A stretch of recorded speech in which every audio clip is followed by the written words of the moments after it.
Well, big up, and welcome to Liverpool 12th Man Show. Thank you for joining us. If you've taken the time to hit that notification bell and it dinged, and you guys came to the rescue of showing love for another Liverpool Red out there, and we appreciate the fact that you are here with us for this ride. And we're going to do a review show. Do a ratings. It's a slight rating show. It's not like an in-depth rating show. I was just going to pick out some of them. Some of the players I thought that we probably would want to necessarily give a comment on or give a certain individual rating on. We'll go into like a little bit of a little match summary, and then also get into maybe even a little panel section where we'll ask the panel some questions, and maybe even you in the chat can answer and give your own individual answers as to what you think about the questions that I have put together. So to begin, let's just bring in the panel and say hello to everyone. Delante, how are you doing today? Yeah, all good, 12. Big up the chat as always. Good evening to all. Big up. Best man. JK, how are you? I'm all good, bro. All good. Okay. Hope everyone else is as well. Yeah. Getting a little bit of it's the end of football, as in football, aka soccer, is coming up. I know that the Red Devils have a game, but here in America, it is a big day today, as in it's the games that choose who is going to the Super Bowl. So it's a big day today. For American football, that is. But Lee, how are you doing today? Excellent, mate. Excellent. Cool. Very enthused after yesterday's performance. Looking forward to all the upcoming games now. I mean, the Champions League one, I mean, it is done and dusted, the Champions League, but I think maybe with it being in Holland, with the PSV game being in Holland, Slot might want to go ahead and put out a side he thinks can win rather than resting a load. I wish he would rest a load, to be honest, because it doesn't really seem to. I'm not sure it's going to matter that much at the end, is it? If we win the last one, so I just don't know. But I am looking forward to the upcoming fixtures. I'm looking forward to the Bournemouth game. That's going to be a test, the way they're playing. But, huge test, definitely. Huge test. Brian, how are you doing today as well? Nice little Sunday. Hopefully, very well. Yeah, feeling better than having about a week. So yeah. Oh, good. Feeling good. Yeah. Definitely. You had like a little bit of like a hitch in your step, I think. Is that right, or something? Or put it that way, yeah. I'm just broken. I'm broken. I'm healing, mending. It's all about the healing process, definitely. Sometimes you have to just do what you need to do to get back on the mend. And out there in the chat, big up to everyone out in the chat as well. Lee WizKid, I see you. Red Armchair Supporter, see you as well. Big up to you guys. Those that are just chilling but haven't chimed in yet, just saying what's good and hope that you're well. As always, we will welcome anything you guys have to say or want to include or contribute. We are more than welcome. You're more than welcome to chime in, as you know. And we wanted to bring this up with. I was going to go into like a bit of a match review, I guess, just to kind of replay the it all in the back. I'm actually just making sure I watched the game again. I enjoy watching these games that we have, a lot of goals, a lot of exciting moments. I know that we had both of what we had, but I wouldn't go as far as to say this game was like an exciting game. You know what I mean? Like, I'm trying to think how to put it. Like, as in controlled, because it was Ipswich, so it was like a foregone conclusion that we should and would beat this team. It was just by how many. And then to have what happened at the very end kind of took a little bit of the Cherry air off the out of the cake. party balloon, I guess you could say. No, It no, took a not tiny the bit of the gloss off it, didn't it? And Yeah. we could have had a couple of others, maybe. But I feel it was a good performance. I enjoyed it.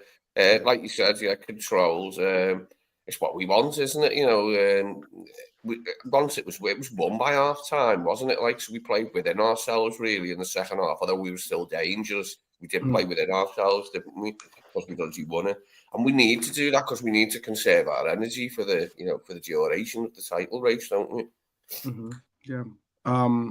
Obviously, securing a 4-1 victory was big, obviously, because we can't lose any pace or run from this title race, and especially the goal differential this year. I'm not really. I think the goal differential is so insignificant with where we'll be. I mean, maybe those words could come back to bite me in the end. I don't think they will. I think that now it's just about getting W's, and as KJ likes to say, be 3-point collectors. More so than if it's 5-1, 4-1, or 5-0, or even 1-0. It's just about getting those W's. So we moved into or kept our 6-point lead over second place Arsenal, who managed to, I think, truthfully, get a somewhat lucky 1-0 win, but then all again, luck is what you make it. So more power to them. We obviously had the 11th minute goal from Dominic Szoboszlai that opened up the scoring for us with a I think an absolutely clinical, very precise left-footed strike from outside the box, following a pass from Ibu, by the way, which is good to see. Ibu's starting to get back his passing range. It's something that Slot actually even mentioned about Ibu's game that could improve, and that's something that at moments I see him doing bits with it and certainly improving it in my perspective. I see him doing more diagonals here and there, but it is something that I'm glad to see that he's working on. Mohamed Salah doubled our lead, from an assist from Cody Hakpo. Absolutely, really, really sick goal that he just absolutely roofed. Then Agent Cody stepped up on the scene. He left his calling card with the assist to Mo, and then in the second half, 66th minute, he scored his second goal, heading in a absolute possibly the best pass of the day, which was an assist from Trent Alexander-Arnold. Also, before that, in the 44th minute, Cody had an absolutely really, really good goal off of a rebound after a Dom shot that was parried by the goalkeeper, but still went in. And obviously, the 90th minute, consolation goal, we'll say, from Jacob Greaves was put in.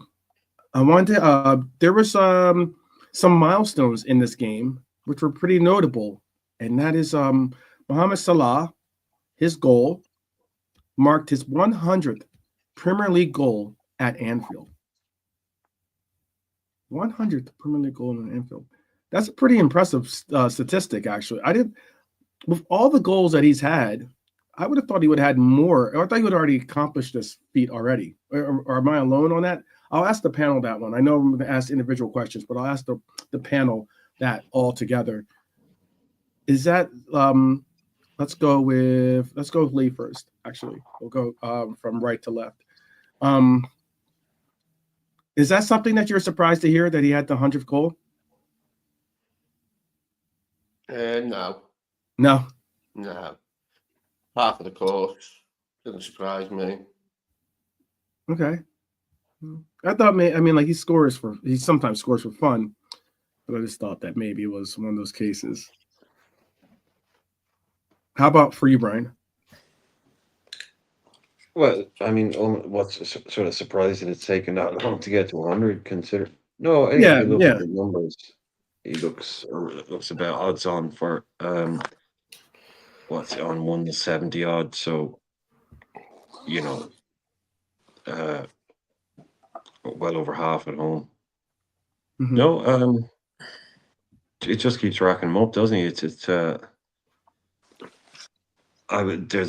been an updated. I saw an article a month ago that was kind of basically, the ridiculous Mo Salah statistics. They've already updated, and they've got like 4 new stats in it. Mhm. That's how many just this season. How many different, X amount of goals away from Anfield. Most this in that. Most that and this. Mhm, It's mhm. and it's only taken. Oh. It's at most 2 months old, the previous one, and they've already did another one today, just updating all his insane numbers. Basically, it's sort of it's getting kind of to the point now where you can have arguments about different things, but he's coming out on top in pretty much every metric for not metric, but every kind of record and total for Premier League guys in his position. Mhm. Was Ronaldo a better footballer over his entire career? Blah blah blah blah blah. But what Mo has done in the Premier League, it's insane. It's absolutely insane. I might have a look for it later on, and maybe if we have a bit of time, I'll quickly go through it. But Mhm. just some of this stuff, it's just madness. So nothing surprises me with him. But I suppose you were asking in a different way. Was it surprising that it took that long? I hadn't really thought about it, but Mhm. Or that he hadn't accomplished it earlier, considering yeah, yeah, that yeah. seems like it seems like that is something that he possibly would have already ascertained in his career, considering Yeah. that he's for I think for quite. Oh well, I don't want to bury the lead. I'll wait for that. What I was going to say. JK, how about for you? For me, like Salah right now, he's playing like sky's the limit football, Mm. Like Biggie said in that song. Mhm. Like every game, he's got a new record. You get me? It's like how Biggie pulled out records. This guy's pulling out records. Every game's got a new record, man. Top 10. So for me, respect to the guy. I just thought he would have done it quicker at Anfield. 100 goals at Anfield. I just thought, that was just a bit of a weird one. I thought he would have already done that. It was just weird. That's what I mean. I thought he would have Yeah, already done that already. yeah. Like that was Yeah. that. I know he's breaking records all the time, but that record was one of those records where I'm like, oh, I thought he already passed that feat. You know what it is though? Salah is very good away from home. All them Bournemouth games, West Ham, all these goes 2 goals there, 2 goals there, 1 goal, 2 goals. He's always scoring away from home as well. Old Trafford, it's like away from home. Salah's even more dangerous, I think, sometimes. Yeah, but maybe that's the case then. Maybe he scores a lot. That's also made me thinking of like, well, then if this is a 100 goal at Anfield, Well, I can give it away. I'll give away one of the stats. He has 74 away goals in the Premier 100. League. No Liverpool player, past or present, has more. Wow. So other Liverpool players have scored more goals than him in the Premier League, but or past or present in it has more away goals. So 74 away goals. Mm-hmm. I have a quick fun little since we have a few heads in the chat, and also we have a good panel as well here. I see Nolati still on mute, so I'll ask this of everyone. Little trivia question. So there was a record, or I guess you could call it a record or a feat done last night or yesterday by a player, and it's a feat that has had stood since 1906. 1906. Does anyone know what happened yesterday that had only happened since 1906? Sorry, I Somebody was scored in 2 and assist in 1. No. That's good. That's a well thought of guess. Yeah, so perhaps, maybe, some strange reality that could If be that had true. been the case, though, that'd be kind of kind of sad for us, you know. You know, What is 2 goals and assists. That's like the first time since 1906. I'd be like, wow. Is that all the goals? We had a left foot, right foot, header as the goals, maybe. Nope. I do love them hat tricks when it's left foot, right foot header. They're brilliant hat tricks. Oh, for me, Gakpo's header yesterday was art. That's the way football Is should it- be played. Oh. Is it is this question about the hat trick? Is it? No. Okay. Well, I don't know. Hyler, I think Hyler knows the answer because Hyler probably read their Is article. that the least corners we've ever had No, at if you don't Anfield look at the since chat. If you 1906? don't look at the chat. I can give a clue to you guys in a second. No, we had 71% I possession. missed the question. Like, did we break a So this record in that game? so this feat's been accomplished before, but the last time it was accomplished was in 1906 for Liverpool. It was in 1906. It's not a feat. It's not something for like So we did something in the Ipswich game. This is just league specific. So we did something in the Ipswich game that we haven't done since 1906. A player has. Oh, a player. Oh, right. Fuck. Made his 300 appearance for the club. No, but that was. I know that's. I think that was. Who? So I know. I think someone did just accomplish that, but that's not the feat. By motion is 360. Yeah. Figure give one more shout, and then like because I know that the chat's already got the answer, so I can bring it up. What happened yesterday? That's a bit weird. It's something that's going to definitely. It's how about this? I'll give you this clue for Brian at least. I know Brian might get it from it. It's something. It's a feat that you're gonna say, oh, but a lot of people could have accomplished that feat, something like that.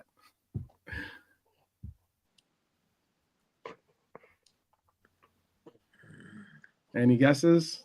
Oh, dude, I know it's a lot of dead air, so I'll make sure there's no dead air. Oh, I can absolutely guess what this is, but I'm not. Did one of the players walk onto the pitch wearing no boots and no socks, a bit like Paul McCartney on the Abbey Road album? Yeah, someone went old school. They he walked on in the bare feet amongst they broke it down, came out in the sandals.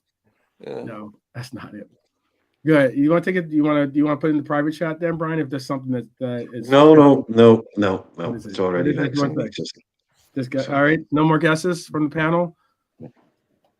Well, Hyler got the player. He didn't put the accomplishment, but he got the player. Chiesa set a record or broke a feat yesterday. I'll give you that. I'll give you that part. Can you take one last stab at it? Do you want to try to guess what Chiesa did yesterday? Was it 1906? Oh yeah.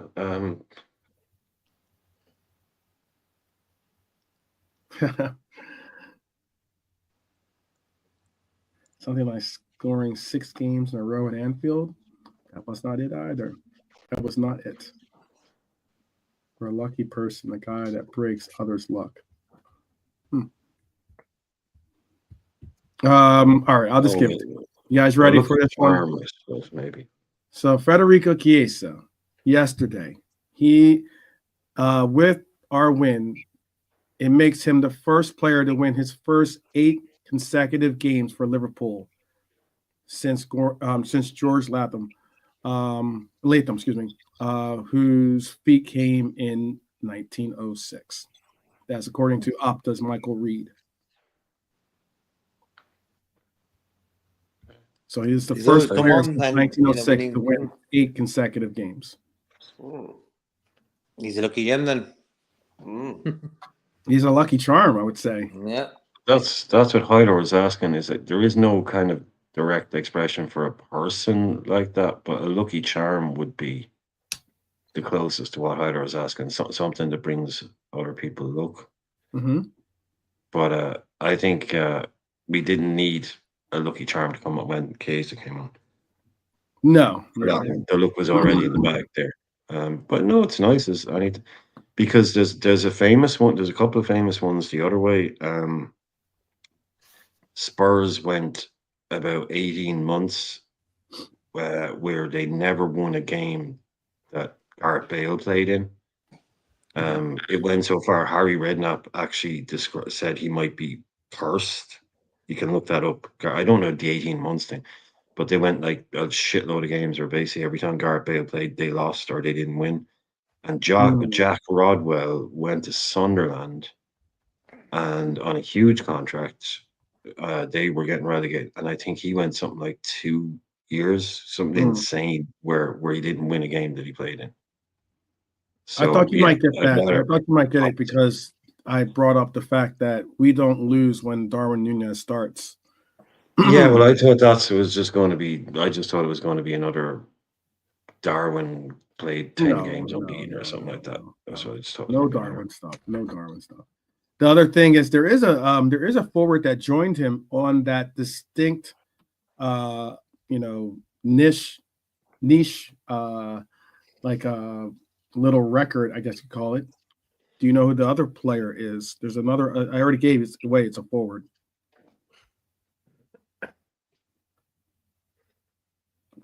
One other player joined Chiesa in being able to say that he is a lucky charm for us as well, I guess. Was it Dan's? It was. Jaden Dans technically joins him in that list as well. But yes, just it was just a fun little.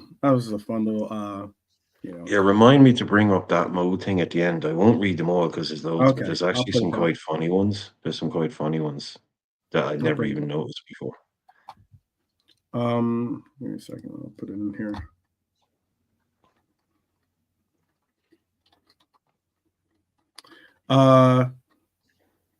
Also, I was going to say as well. So, bring the latte back in.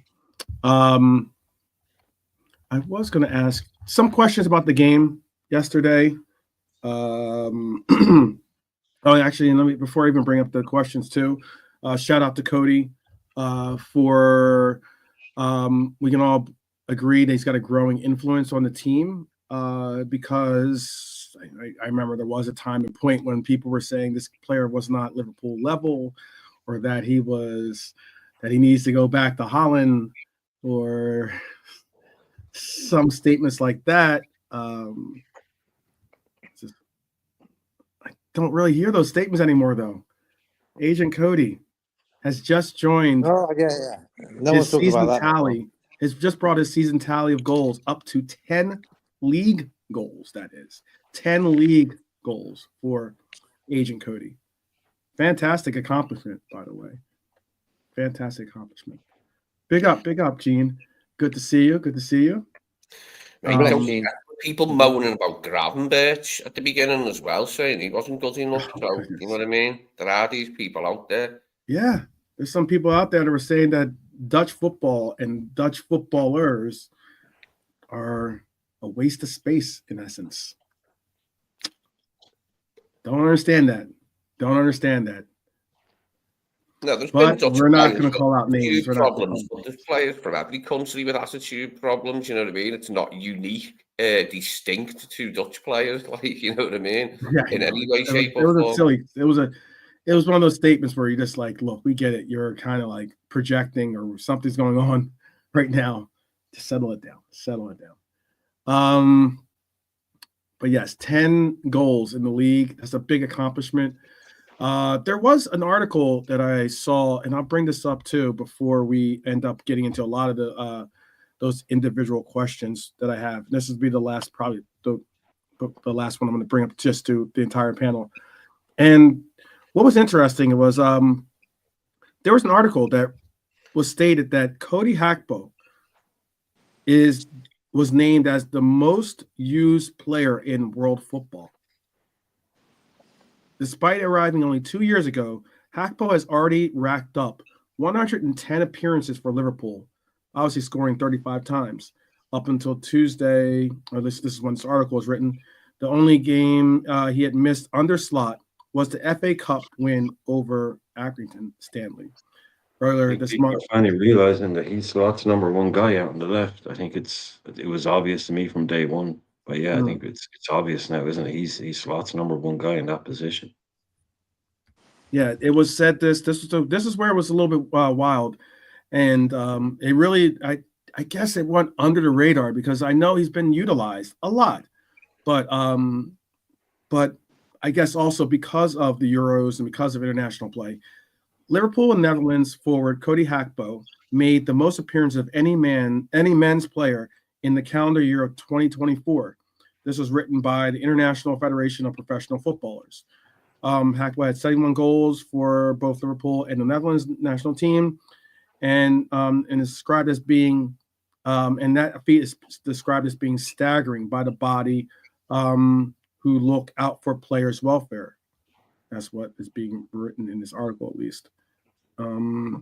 There was enough to say that while, on the other hand, this news is obviously a huge compliment to Gakpo and his ability, it should also serve as a warning to Slot and the Liverpool coaching staff. According to Jamie Carragher, Gakpo has been sublime of late, and the Reds cannot afford for him to pick up an injury.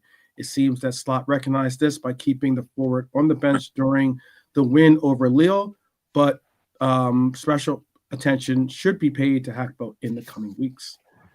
Do you think that I'm going to ask the panel, do you think we need to manage Cody's minutes even more, considering what this statement is saying? I know that they are going to do it and everything else and the likes, but I know like some of us think about, because it was interesting because like you would have thought that maybe Salah would have been in that list, you know, as being someone like that, because he plays every game in any game, every game pretty much for us. But is that statement concerning? And do you think we do need to go about managing his minutes more?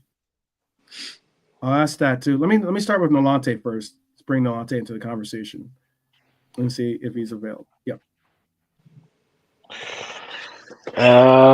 With Cody, I mean, I think the only reason why he's ahead of Salah is due to Salah's injuries at points last season. I think that's the only reason he's ahead of minutes. Okay. It's in terms of him resting, well, yeah, but I don't think it's about Cody. It's about the other players. It's about Salah and PVD, and that's the thing that's kind of annoying me with Slot.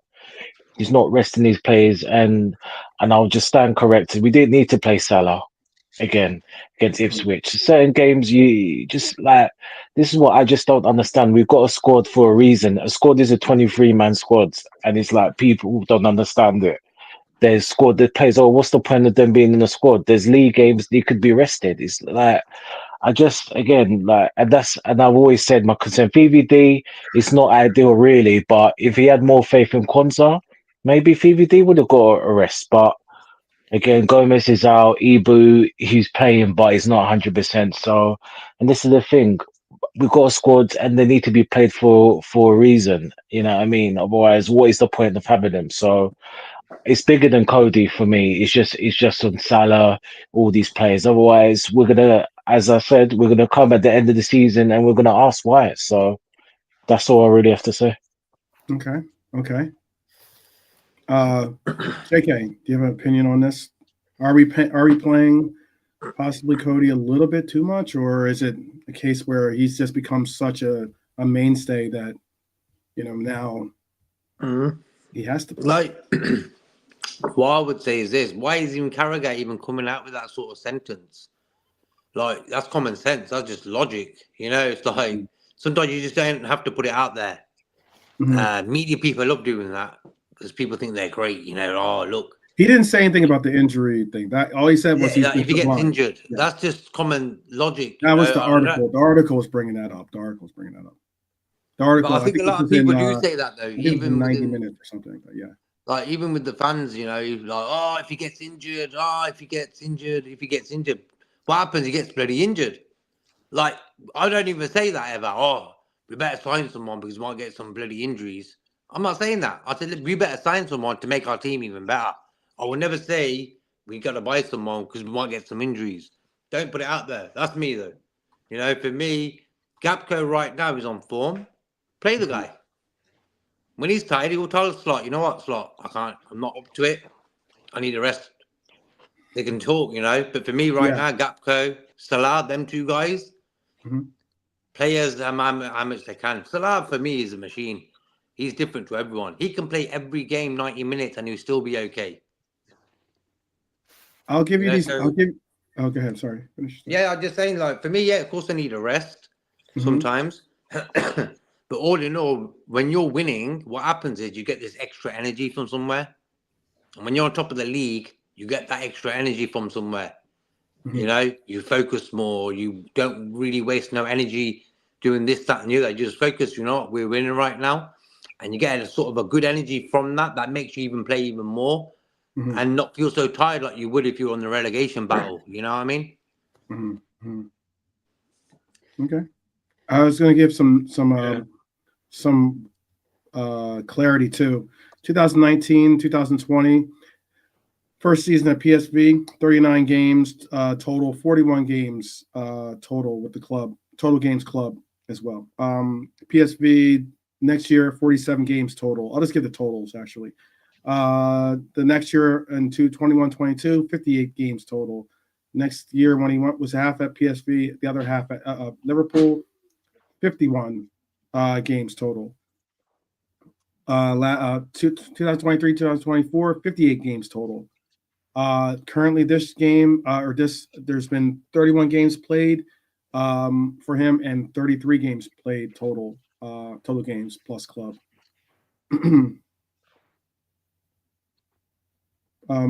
Lee, is it a concern for you?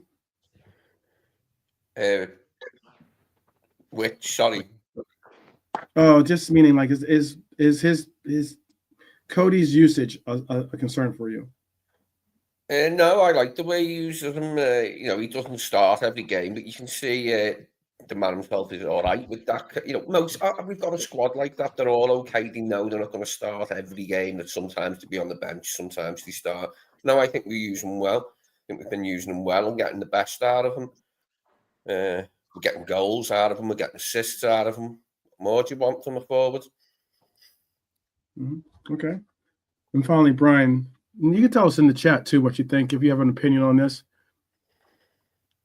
Do you agree with the way that Slot is obviously trying to manage his minutes? Obviously, it's something that maybe this article picked up on us, considering that, you know, as of late we've seen Cody not even normally. Cody was not always a starter, but at least he was a player that got into the game at some point.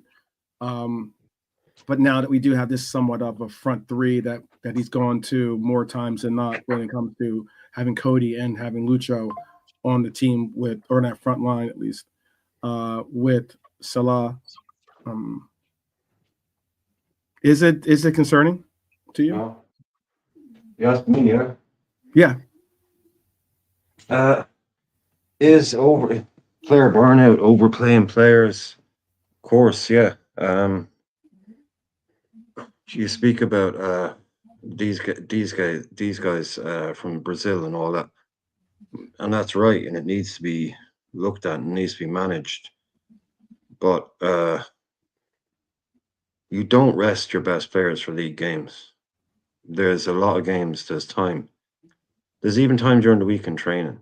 You know, these guys are fit athletes. They can play twice a week.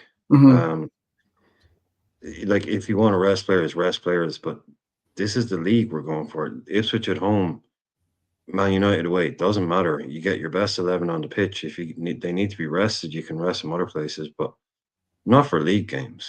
You know, if we go out there and make a raft of changes and we lose a few games or we drop a few points, to me, I just no, I'm not that you're taking the risk. It's like you got a best 11 players. Look at the games Mo has played every single season. I don't think he's ever played less than 32 league games. 30 the least. The very least his minimum is 30. He's usually played 32. I remember looking, he's played like 32, 35, 36, 34, and 30, something like that. That's Mo every single season. you get your best 11 out on the pitch. You make subs. You make like yesterday. We can change it that way. But I'm not taking chances with league games. No chance at all. Sorry, one sec. Okay. Yeah, like I said, I'm only asking this question isn't like me saying I'm concerned. It was an article I read, and I when I thought about it, I'm like, wow, I didn't really think about how much Cody has actually played. He has played quite a bit. Now, how many minutes? That could be a different story too. It could be maybe a different angle towards it when you look at how many minutes they played as opposed to. Sorry, 12 man. Someone knocked on the door. I just want to finish. You brought up it. Cody Gakpo could be a huge part of us winning this league. Yeah. Yes, this is not a guy I'm trying to find reasons to drop out of our 11. FA Cup, he didn't even travel, right? Yeah. That stuff, cool. He's a young man. I think I don't want to overthink the league. To me, winning this league title is the most important thing. Everything else can, take a back seat. Even the Champions League. Because we don't need to overstretch ourselves. These league titles, man, they're the main things. So coming up on those important stages of the Champions League. Yeah, but I mean, you ask me, like, Brian, you can have one trophy, league, no follow-up questions. Mm-hmm. Do you know what I mean? Yeah. Every season, if you can have one trophy, it's the league. I want us to have Juventus. Everybody talks about Italy with AC Milan and Inter.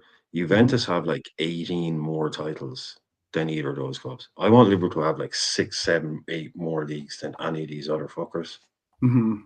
Especially Man City, this crap. No, man. True, Brian. Because when you look at it, most of our time is spent playing Premier League football.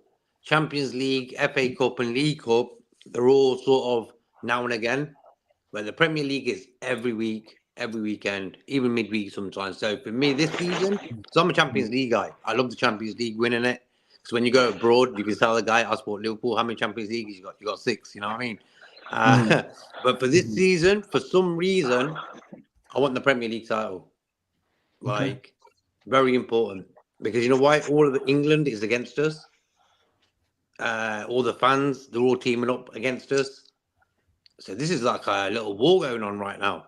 And we got to win this one, This one's going to be nice because for me, Slot, first season, if he wins it, it'll be good for him.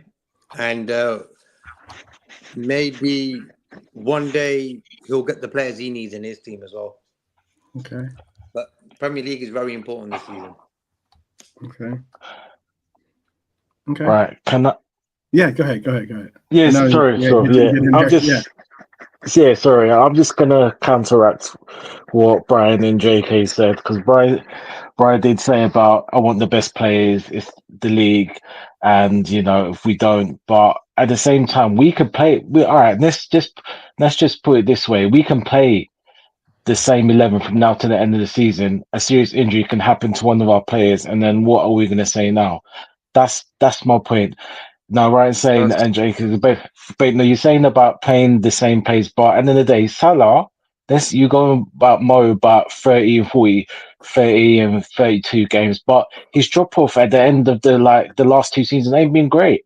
2, 3 seasons, he's had a drop off. He's had a drop off, and fatigue is part of it. So you cannot sit here and say that, let's play our best players in the league. If you can't play Chiesa or Endo against Ipswich, then yeah, I know you're going to say League Cup games and Cup games, but it's not like they play every Cup game. But if you're telling me you can't play Chiesa and Endo against Ipswich as some of the teams in the Premiership, then what's the point? Then let's just play with 11. Let's forget them, sell them. Let's just play with 11. It's just good. Chiesa is not some rubbish player. It's not like a bad downgrade. He could have played that game. We still would have been fine. And that is my whole point. We all want the league, but look at the drop season. What have we done? So if we're going to play all these players, and let's be real, I'm just going to play. What have we done apart from the League Cup? What end of the season we faltered badly, and the season before, and the season before, and some of it is down to fatigue. So true. again, It's true. and like again, these players that are coming in can do a job, and we know that Elliot can do a job, Endo can do a job. We're not saying that on the level, but they can do a job for certain games. Let these players get refreshed for certain games, and even in the league games, then the players can be refreshed at the end of the season, and we can do what we need to do. That's my point, and it's all You know about the what it is, greater cause of bro? the club. You know what it is, Nanti? The only reason I Yeah. reckon he don't do it is because Slopp's in his first season. He's not taking no risks at all. Yeah. If them guys are Oh, fit, they're playing. He don't give a damn. Like he's thinking, I'm not yeah. gonna replay. So like I understand what you're trying to say because I've seen Salah in the last few years. Come not after January, February time, he sort of peters out. And I've seen that fatigue sort of kick in. Hopefully this season ain't like that. But I think Slot's not going to gamble on playing Chiesa, even if it is Ipswich at home, with Salah. I think Salah stayed on a bit too long yesterday. Didn't need that. This is But I think Salah is already told the guy Slot that you know what, I can last the whole game. I'm fit. I'm sound. Slot's a machine. Salah's a machine, bro. That's why I think. Hopefully this season he don't get tired like he has done last season, for example. So I understand you on that point, 100%. That's why I said if we got another 2 pair of legs coming in this window right now, it'd be nice just to have, you know what I mean, a bit of sort of no, security. But no. Chiesa's there. Yeah, Chiesa well, could do a job. I know that because I've seen glimpses of him and I've seen the hunger in him. He's got a bit of hunger in him. So for me, he can do that. But I feel Slot's not really a gambler. He's like, if it has to be, I'll do it. If it don't have to be, I'm not going to do it. Yeah. Well, that's up. I That's don't up to disagree Slot. with you, Go on. Nolante, at all. Okay. Sorry, no, I don't Yeah. disagree. Go I'm for not Judson, saying bro. just play 11. I didn't mean to bring you. I Yeah, don't mean this is just play 11.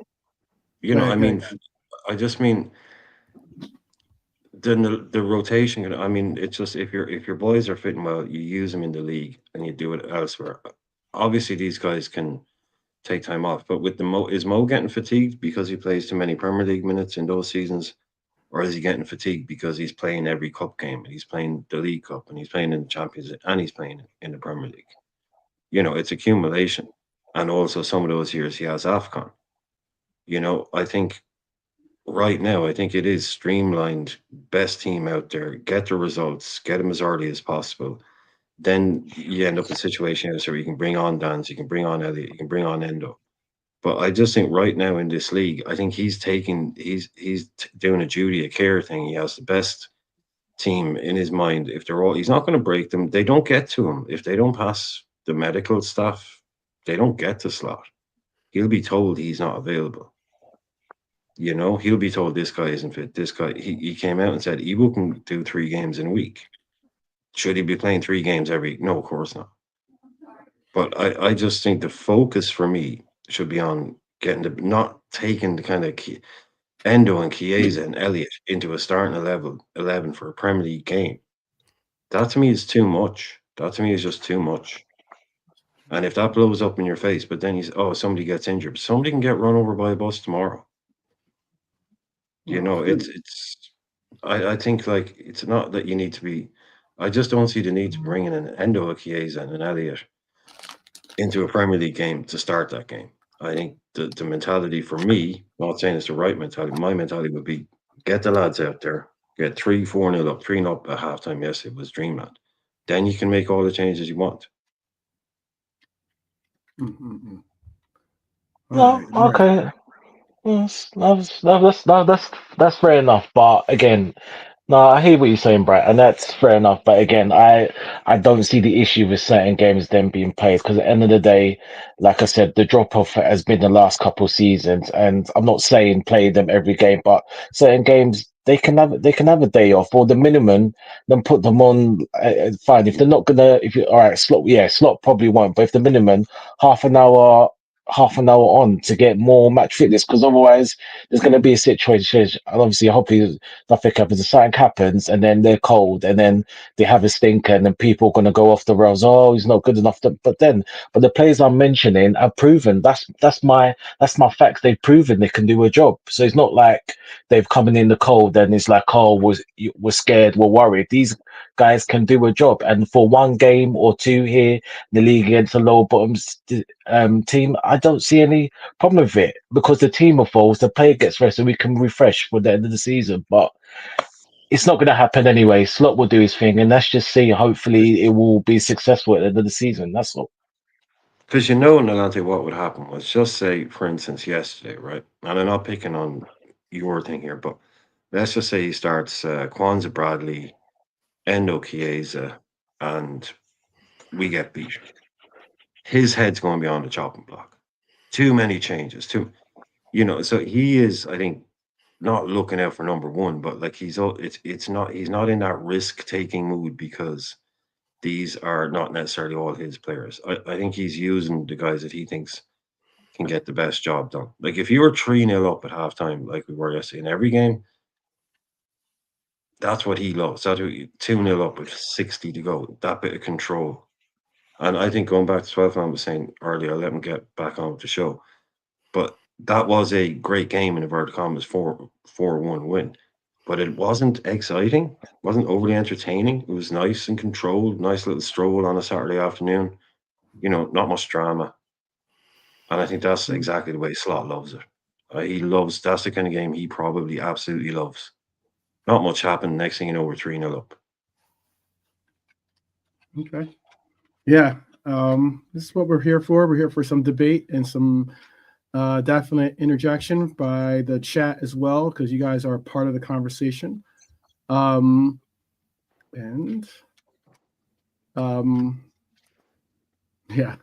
I'm not even going to bring in Robbo Hylor into this conversation for right now.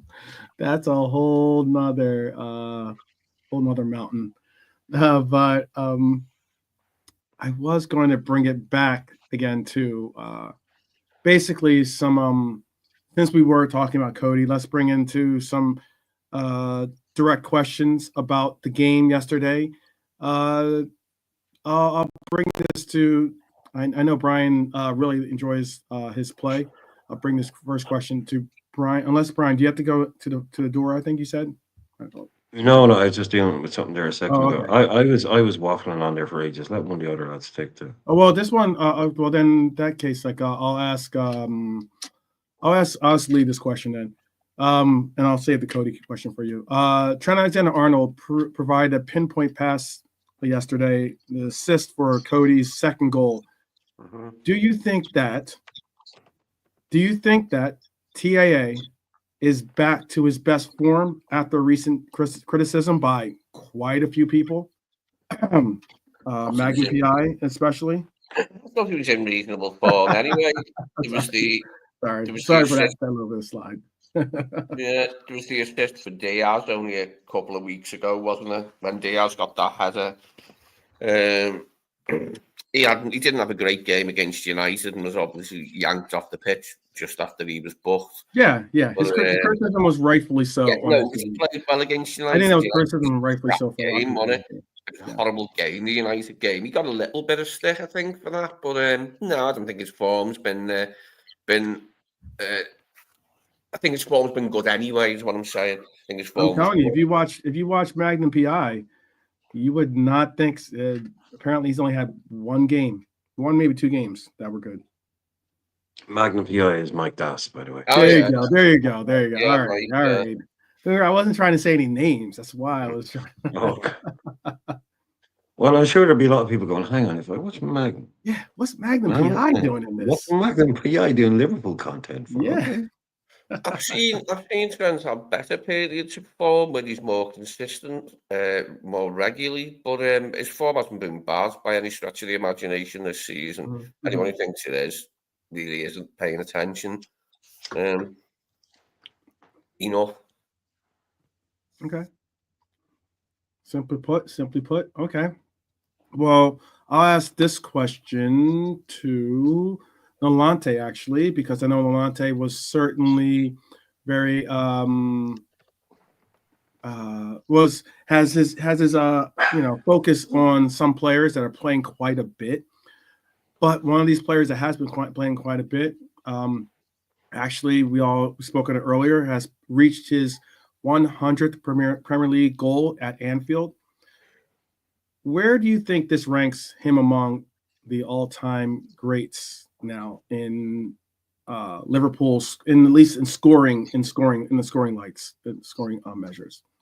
Do you think this puts him into that, top 5, or do you have to? We have to break it down to Premier League, and then is that the case with him or something?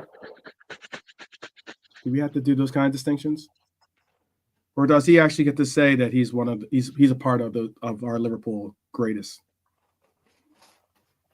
If you're talking about goal scoring wise for Salah, he's top 3.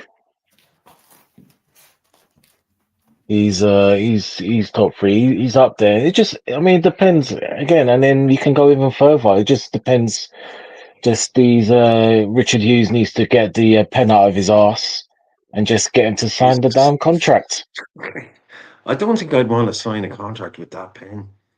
I know. Well, bro. He can. All right. To be fair, bro, he can wipe it. He can wipe it clean. Just wipe it. Pen? Sorry, apologies. Yeah. Maybe get another pen. All right. Just get because it seems that he's playing tiddlywinks. I mean, pause.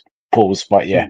But Mo, he's up there top 3 for me, man. And again, it's even more impressive because the haters will say he's a forward. He's a forward. He's a forward slash number 9. He's not. He's a winger.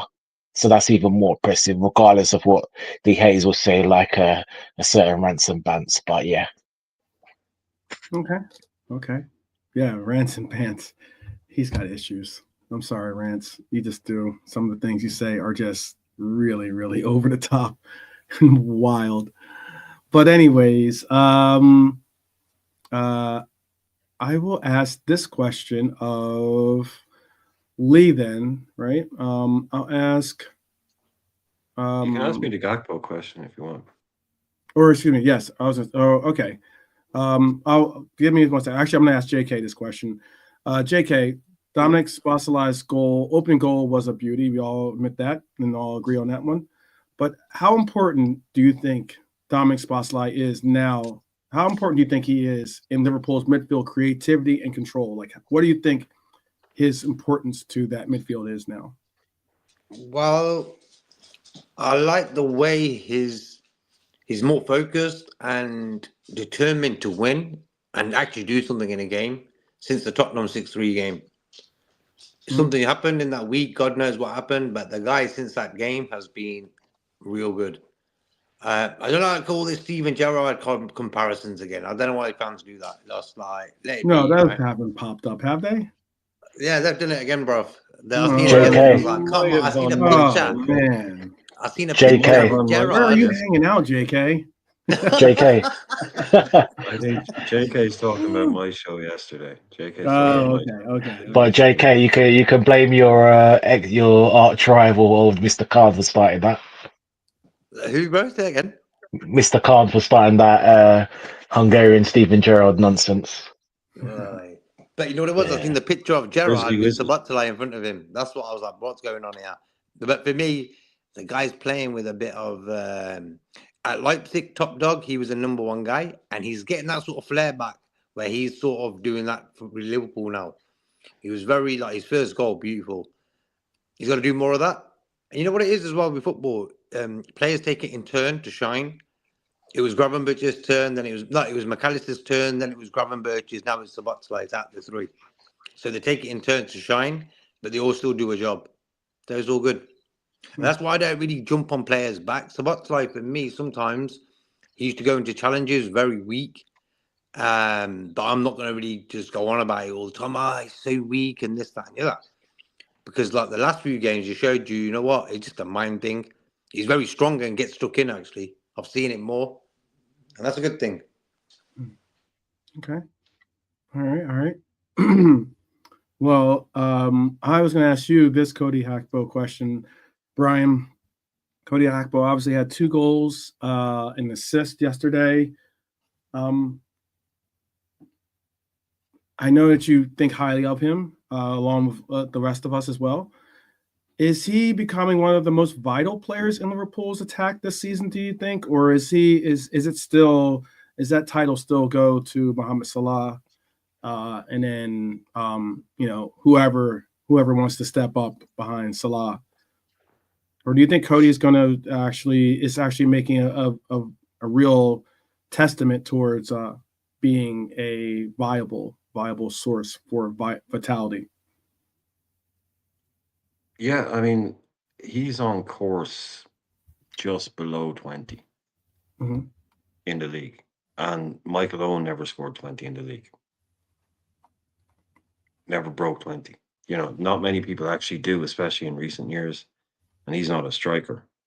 I think Mhm. he's been going under the radar. Like we've spoken about lots of times that I thought he was potentially, if not almost definitely the best finisher at the club. And what I Mhm. meant by the best natural finisher. Mhm. Not best goal scorer, not most kind of, prolific, but like in a game of putting it in the bottom corner 10 times in a row, my money be on Cody. Mhm. He's just got that arrow finish, and I think now Slot sat him down. Like I've seen videos made by PSV content creators, and one guy that's especially very good at what he does that did a whole show about the insanity of not playing him on the left. The absolute madness of people using him anywhere else was their way of framing it. You've got a guy who is utter world class potential right now, one of the best in Europe in that position on the left continent. And Arne Slot, I brought this up before, sat down at the start of the season and said, I don't ever want to see you in the middle for me. I want to see you doing for me what you did against me in Holland. Mhm. I saw what you did to my teams. You do your best work out there. That's where I want to see you. And that's where you play. That's where you're going to play for me. Um, it's like Robin. He's got that one signature move. He can cut in, bend it, finish. You can predict it, but you can't stop it if he pulls it off. And he's got other bits to his game as well. I think he's, really going under the radar. And when we look back at the end of the season, he could be right. I mean, if you take Mo out of it, I guarantee he's going to be our top scorer. Guarantee it. Mhm. So yeah, he's not say taking up the baton, but we spoke about it before a couple of games ago. Mo was on 72% goal contribution. That needs to be spread out. That's not sustainable. Cody Yeah. now picking that up. Cody gets 16, 17 goals. That's good for us. Not Mhm. good, just good for Cody. If you got a player that's getting that many goals, Mhm. that means good things are happening. That means you're winning games and getting points and probably winning league titles. So yeah, for me, get him in that position, keep him there. We'll see what One of happens the when the big boys come back things, in the middle. Yeah, yeah, leave him one down of there. the For big me, he's things, essential. To answer your question, he is essential. Essential. Well, maybe not vital, but essential. Essential, but which is more than vital. I think he's Oh, more okay. than vital. I think he's essential Okay. to what we need to do. Yeah. it'd be Okay. nice if John can start getting on the score sheet more regularly. Like that goal was lovely to open the scoring yesterday. And if we can have a midfielder, somebody who's recognised as a midfielder rather than a forward, scoring goals on the regular, all the better. Takes the weight off Mo's shoulders a bit more than the rest of the forwards to have midfielders to chip in. And we have always had midfielders that have chipped in with goals in the past. Not as much in the Klopp era because we didn't get that many goals from Fabi or Hendo or Genie really, but we have before that era. Like we have midfielders that score goals, plenty Quick of them. quick follow up then for that question, Brian, to you. Do you think then is Cody a possible successor towards the focal point of our wing attack? Meaning, like, people are like, oh, I'm not saying he's going to replace Mohamed Salah. There's no replacing Mohamed Salah in the sense of he's a dynamic scorer and the likes and that. But with all due respect, with Cody's growing influence, could it be that he could become the successor to our attacking hierarchy? Oh, so you're saying like if Mo was to leave, would he be like our main source of goals from the Mhm. wing? That kind of. Mhm. Would it be like would you try to funnel more of our attack through Cody as Oh, I opposed hear what to you're saying. I funnel hear what you're through saying. Mohamed Yes. Salah? Right. Okay.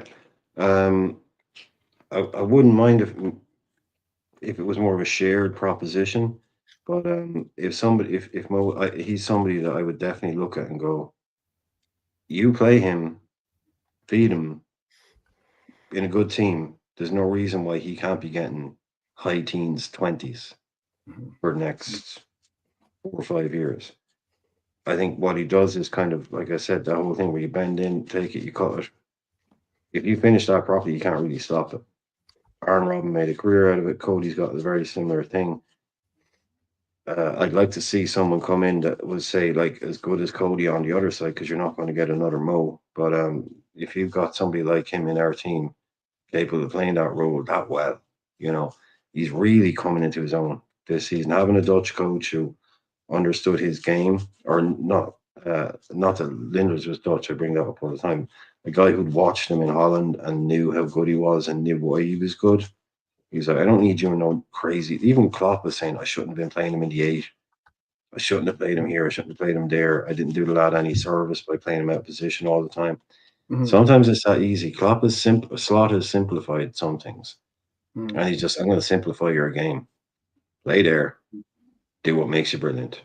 The rest is up to you, man.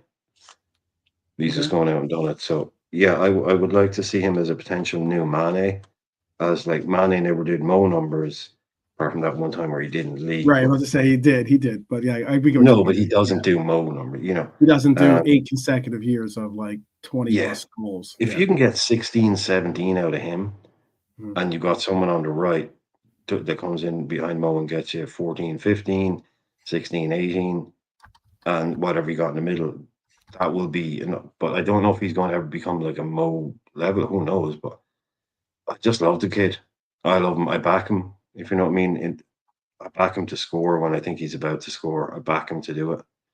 And yeah, he's got all the attributes. So yeah, we were lucky to get him. I think whoever that Dutch coach was that rang him up and said, whatever you do, don't join Man United. Go to Liverpool. Get yourself over to Anfield, mate. Unfortunately, that coach I've been to that Old Trafford gaff. It's a shithole. Don't go there. He's no longer employed. I know. So maybe still he's out writing more books or something. I guess that coach is doing. Shining his bonds. That's what they do when he's got some of that shiny head. Shine it up there. I also wanted to say then, sorry, big up Pops, by the way, big up Pops in the house. I'd ask this question then for Lee. Ipswich managed a late consolation goal against us. Was that due to Liverpool taking their foot off the gas, or maybe even you could even maybe another option or variable could be maybe them just taking their eye off the prize, as my grandfather would often say? Yeah. Or was it a moment of quality from Ipswich that we just have to recognize and appreciate? A little bit of both, that we were winding down. It was right at the end, and but it was a good ball and it was a good run from the guy who headed it. No denying that. Whoever was meant to be tracking him didn't track him. And there you have it. But no, it's not a big deal, really. It's only one goal. It's a Premier League game. You do concede goals in the Premier League. Like, very few teams have conceded less than us, haven't they, so far? So, no, I'm not worried. Like, I just think, we did. There was a little element of that they took their foot off the gas right at the end. Because we had a warning just before that when Allison had to save a header, didn't he? Like, point blank range. We had to warn a few minutes before they scored from the corner, so it's not like we hadn't had a warning. It still happens. But Ipswich, they're not the worst side in the division, are they? They're not. I know Pops has said sloppiness on the set piece. I mean, that's why I was, I guess by that point we're up 4-0. It would have been obviously because Ibu has been asked. I think Ibu was asked this question, about the importance of getting, clean sheets, and if it's important. Obviously, to every defense player, it's very important.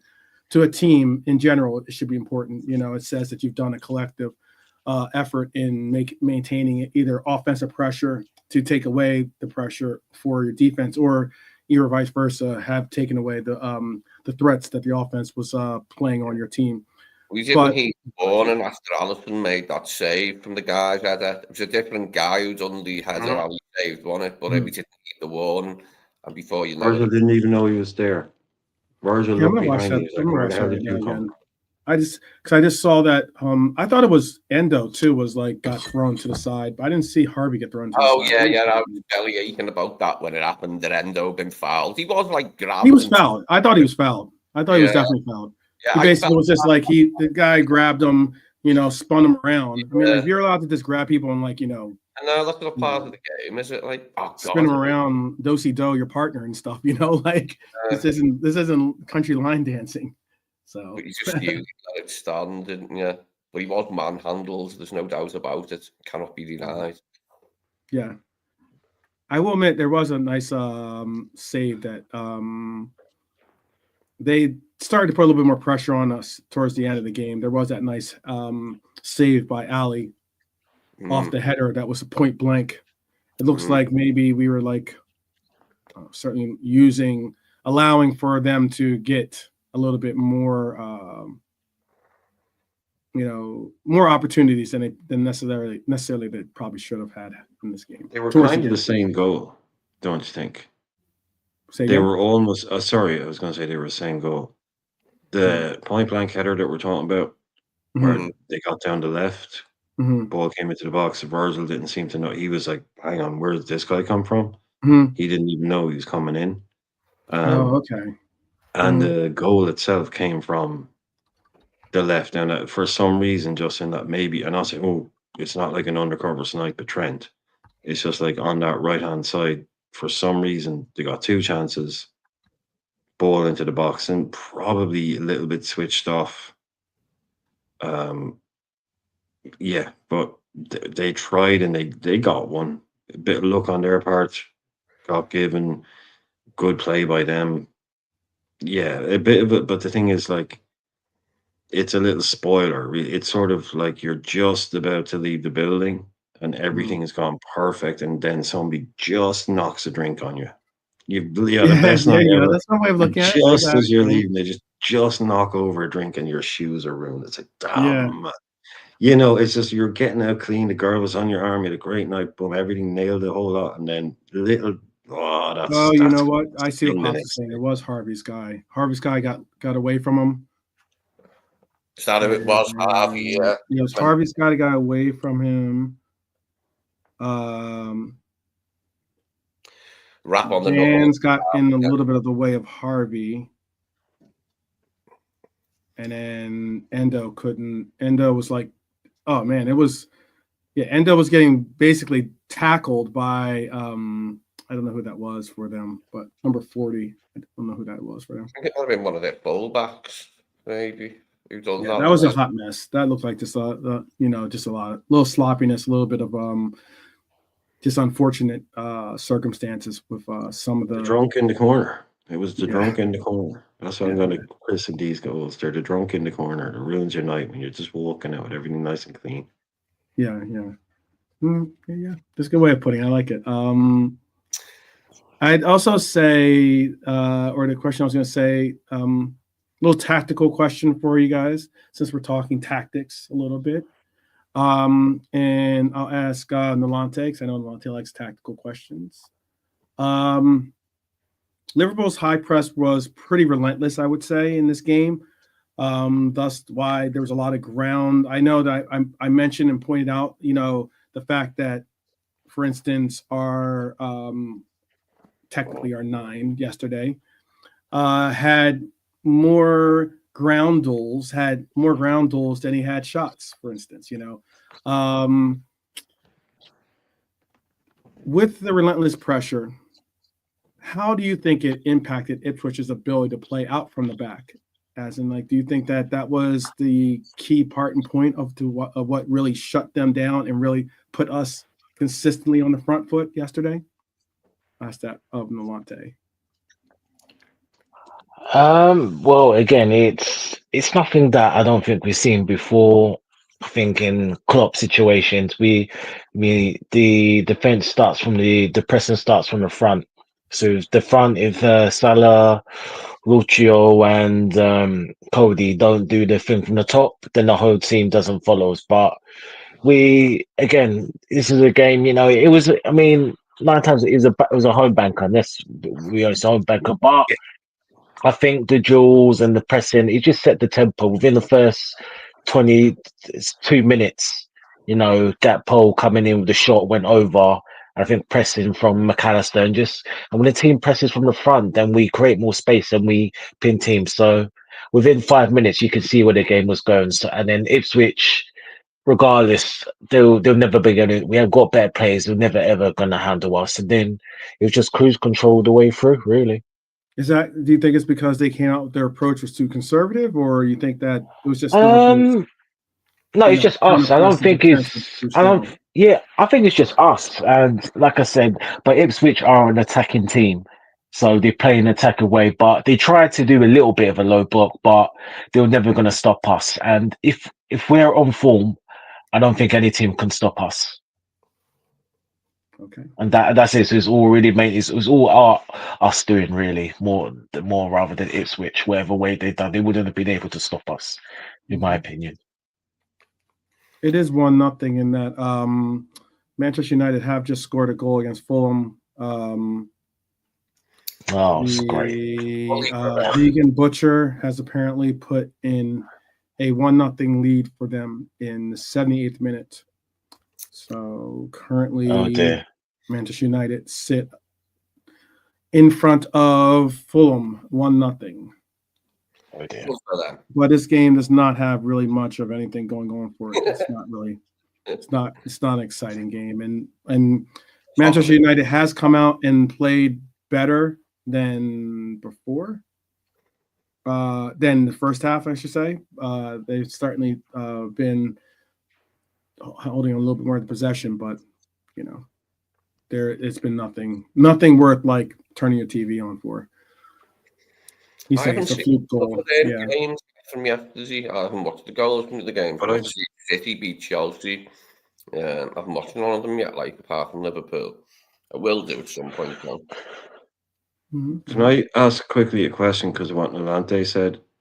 Does this not bust a myth or break open a myth, say, but does this show that there's an over fixation on, but what about low block? What about low block? What about a team that plays low block?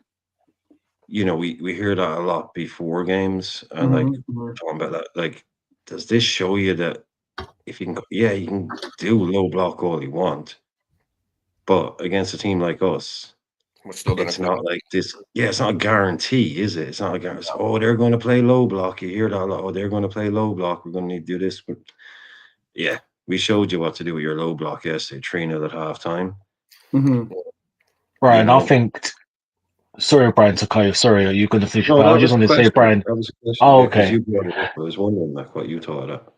Yeah, Brian, I think the whole low block thing's just a load of nonsense. It's a load of crap. Sorry, excuse me. I'm sorry if I'm going a bit OTT with it, but I just think it's a load of rubbish, honestly. If you've got the players, if you've got the team, the system, the players to bombard it, then you will beat it. Now, people can say Forest, but if we play Forest 9 times out of 10, we'll beat them more times than not.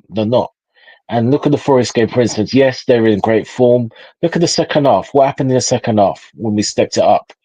We create chances, and another day we win the game. So I think the low block, it can happen in a one-off. That's true, but I think it's just a load of nonsense, if I'm honest.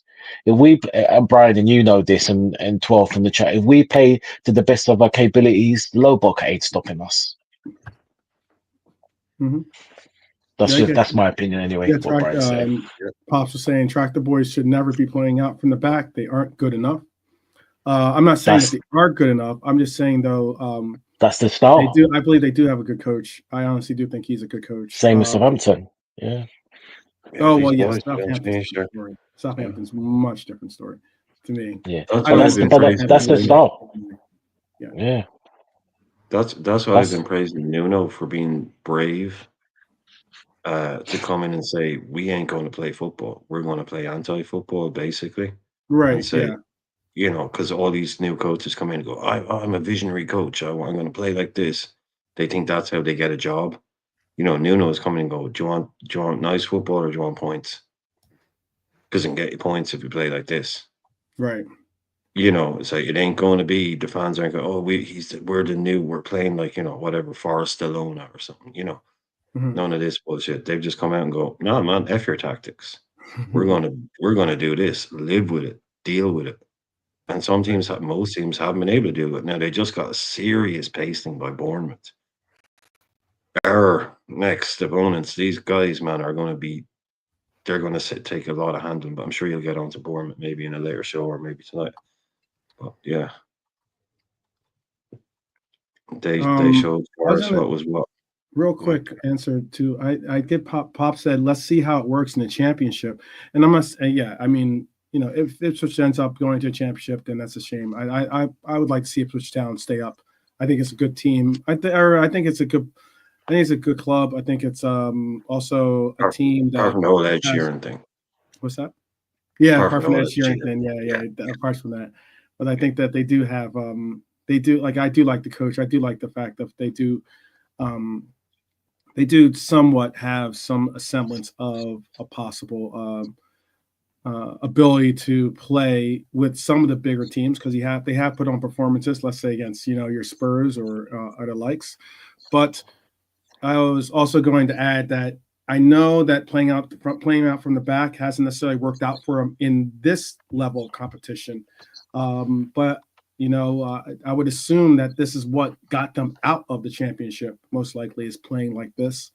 It's just maybe there's just that much of a gap between the levels that and levels of pressure that it takes to maintain that kind of output or level of excellence with playing out from the back. Not every team is meant to do it. I agree with that completely. But it's a tactical question. I'll ask this then, and I know we already got Nolante's answer about substitutions. I'll ask this to JK. With slot substitutions, it seemed to manage the game well yesterday. You can all agree on that. And how crucial was his game management in securing this pretty much dominant win? Do you agree with his substitution management yesterday? Did you think it was good? Do you think it was maybe some players that you didn't want to see, or maybe you should have seen? What was your analysis or take on it? Well, the game was already won. Before they came on, like the subs didn't really affect the game. I think Ipswich had more of the ball when Kiesa Elliott and all them came on. But the game management yesterday was sound. I think he could have brought Salah off much earlier than he did. I would say and maybe even Kanate. I think Kanate was sort of back to his sort of normal Kanate good. You know that Kanate that's really good? He was back to his sort of best yesterday. But I think game management-wise, he had the game sorted. I think them 3 goals in the first half sort of set it up. Could have made a few earlier subs, maybe. I think there was enough time there to give a lot of guys a bit more game time. Mm-hmm. Okay. All right. Easy enough. Let's try to put a follow-up question real quick for Pops in the chat, but I'll hold off from answering that real quick. Then I'll also bring up this because this was kind of funny. We spoke on the fact that Salah has now scored 20-plus goals for 8 consecutive. Let me repeat that. For 8 consecutive seasons, Mohamed Salah has scored 20-plus goals. I think that there are parts of the world that he is underappreciated, most notably by an ex-Birmingham striker. And this victory reinforces Liverpool's obviously title ambitions. It makes us certainly keeps us in step with our progression towards wrapping up the league. Both with his offensive flair and his and his occasional defensive solidity. Deeney was made to eat some of those words that he's been putting, or those quotes that he's been putting out lately. I know a lot of us were kind of stunned and kind of like bewildered by what I thought were moronic comments when he stated that obviously Salah is excellent, but that he wasn't world class. Adding that he'd rather tell his kids to play more like Vinicius Jr. than he would Mohamed Salah. Yeah, that guy there. Clickbait. Yeah, that's like clickbait. 10,000. Like that. That alone, that sentence there alone shows me. I never liked the guy anyway. I think he's a bit of a. Just don't like the guy. And for him to come out with that comment just proved to me why I didn't like that guy. He's mad, isn't it? Jokers like this they were okay footballers. He never won nothing. Won a couple of corners and stuff like that and a couple of penalties. That's about it. Never won nothing in his whole career. And he's coming out with shit like that. Like, get out of here, bro. Who are you even? You might be big in your circle, but I'm sick of these type of ex-professionals who were just okay. Coming out with big sentences like that. Come on, man. If you had like 5 Champions League behind, I was like, bro, you got your opinion. You know what I mean? You got your opinion. But this guy, he just does it for the clout in that clickbait. Oh, look, have you heard what Troy Deeney said? Oh, have you heard what he said? That's what these fuckers do. That's what they do. And they love it. And they'll probably come out with, Slots fluked it this year. It was Klopp's squad, one of them ones or something like that. Yeah. That's good. That's going to come. That's going to come from people like him who are always on If you're anti-Liverpool in any way, welcome. Well, you're an Arsenal fan, isn't he? Oh, yeah. If you want to be on TalkSport, go on TalkSport, slag off Liverpool. Are you available every Tuesday and Friday? Yeah. You get me, bro? You're booked. There you go. Yeah, there's a seat in the corner for you. Yeah. Next to Steve Hartness. Yeah, I did see that goal. I did see when he won the promotion for them. Rounds. Yeah, I did see that. I that maybe because I don't know why, but some reason my YouTube algorithm threw that clip of him scoring that goal that got them the promotion to the league. Meaning Deeney. I'm speaking of. Well, I was just wondering if, some of those things about 20 plus goals. That's an incredible accomplishment. Absolutely incredible accomplishment. Well, I did ask a question on Salah. Then, obviously his accomplishment was a big accomplishment. It's a great goal taken.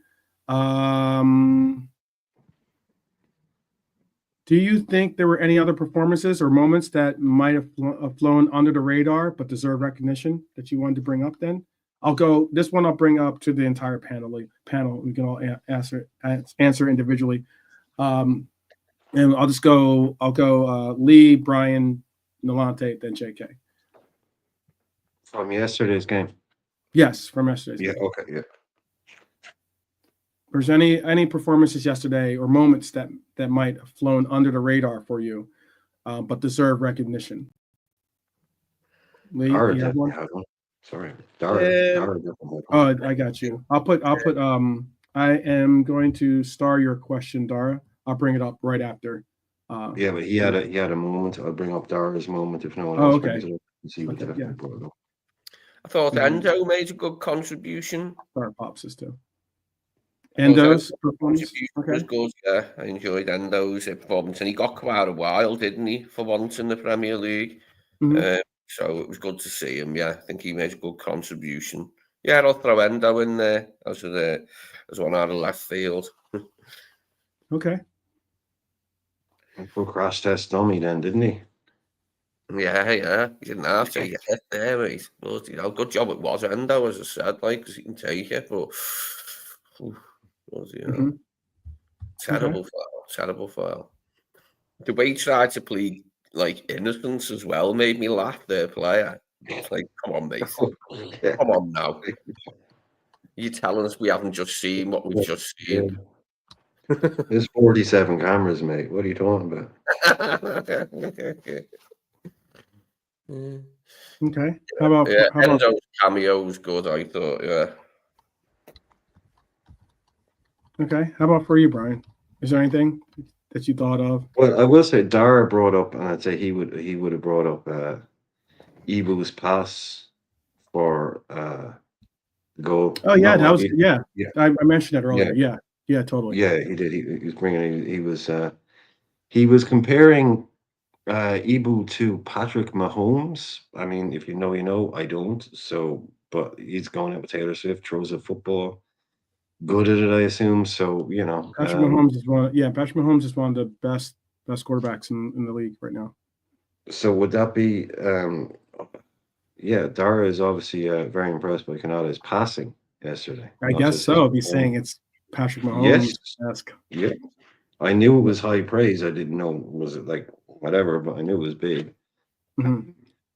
Unfortunately, he's not going out with Taylor Swift, so he loses. No, that's Travis Kelce. Friend on it. Oh, okay. Well, I was wrong on both counts. So Mhm. definitely he's not going out. Travis Kelce. Okay, he's probably good too. I know I would say because, yeah. my his performance brother used yesterday to would play be kind on the team that I follow here in America. I don't know if anybody's went under the radar such. I think Mhm. everybody was kind of to the forefront in what they were doing. Everybody was having a good game yesterday. Anybody came on, trying to think. It's 2-0, by the way. Unfortunately, it's No. bad news. Yeah, Okay. 2-0. So I'll go with what Dara said. I'll go with Ibu that maybe he won't get the praise that he deserves because other players will. Okay. I think that's a good shout actually, because I think that answers the question. Well, as a player had a really good game, but won't get talked about maybe. Yeah. That's what I mean. Like that's my point. This is a performance or even a moment that might not have gotten a really enough praise or flown under radar. I thought I'd ask that. Doesn't have to be necessarily a feel good moment. It could just be just a sense of, oh wow, that was something that happened, and you're wondering, I wonder why no one else really brought that up, or why no one else has really saw the excellence in that. I think Dara nailed it with the Ibu pass. Then that's all about. Yeah. Oh, offside. Oh, so it's out. Good. Is there much left? Is there much time left? Yeah. I'm not watching the game. I'm not even, but I have the live ticker, whatever you want to call it, on. That's putting it on. So cool. Man United making a late bid for 7th in the Conference League, Artie. Oh, they're just aiming for 40 points, Lee. They just want that magic 40 points to make What's sure the they're magic safe. 40? That's all they want. They're staying humble. Yeah. Spurs to get beat by Leicester. I called it. I was watching a lad's I stream. got told to go to the Spurs store and pick up went their 40. Yeah, Spurs went 1-0 up. I was watching, I think Antrob was doing it. And I was like, money on Leicester, lads. As soon as Spurs went 1-0 up, I'm like, money on Leicester. They've lost 7 games in a row. Spurs go 1-0 up. Yeah, they're losing this. Real quick interjection then. Do you have a weird feeling about this game coming up against them for us, or do you think we'll just we'll walk? We'll that walk away? cup game. Yeah, The cup game, you mean? because I mean they've been absolute, Yeah. poo-poo, okay, in a lot of these matchups, a lot of these games against teams that they absolutely should beat. Trust me, I am not happy for other reasons. I won't get into that. But yeah. It's nice per ant anyway. It's 3 points per ant, isn't it? Oh, trust me. Yeah. Madison and Son are definitely going to be finding their way off of my fantasy football team. But I was just going to say, with the way that Spurs play, like as in they just lose these games that they should win. Heck, they're losing games that they shouldn't win, to tell you the truth now, or at least should at least compete in. But you know how sometimes that, like, I guess that they say I don't want to use that term because then I'll need a pause behind it. Like you can always sometimes a team will have that, even the clock is right, twice a day. even a clock without batteries or whatever is right twice a day, or in a sense of like Even a stop clock is right Yeah. twice a day. yeah, like they'll have their opportunity maybe, or they'll get this and that. They'll maybe get a result out of something that they should not get a result, or they'll play up to the moment, or they'll just put all of their emphasis and all their attention, considering that probably the league is obviously done for them, and that they might not even qualify for Europe right now with the way they're playing. Okay, and I'm talking about Conference League Europe. I'm not talking about like Europa. I'm certainly not talking about Champions League. But do you think they would do that? Because they're coming up on this game. They're probably not going to. Yeah, broken clock. They're probably not going to fire Ange simply because they're coming up on this competition. Or do you fire the coach and say, let's get hopefully we can pick up that bounce, that new coach bounce for the competition, so that they could possibly go on to win something. What's your mindset with that? With Spurs and the fixture coming up, we can go into that. We can do another 30 if you guys like, or depending on how much time you want to talk about it. And I still have your question. I still have. I'm gonna bring up Dara's question also later after this, and I know I said I would before, but I'll bring it up after this, and I also have Brian's question to bring up too. So, but real quick, with Spurs, I mean, they look like they're going to be competing with Manchester United to try to get that 40. That's sad. Two teams that you would not have thought that. Lee, do you have an opinion on that one? Yeah, I think Spurs will be all right once they get their centre backs back in the side. Get Romero and Van der Ven back in the side. They're not exactly going to get relegated. That's going too far. Some of their fans are saying that in order to try and hasten Ange's departure. Oh, we're going to get relegated. But they're talking bollocks. They're not going to get relegated, mate. It's too good for that. But they just need their centre halves back, basically. And it'd help if they had Vicario back, I suppose, as well.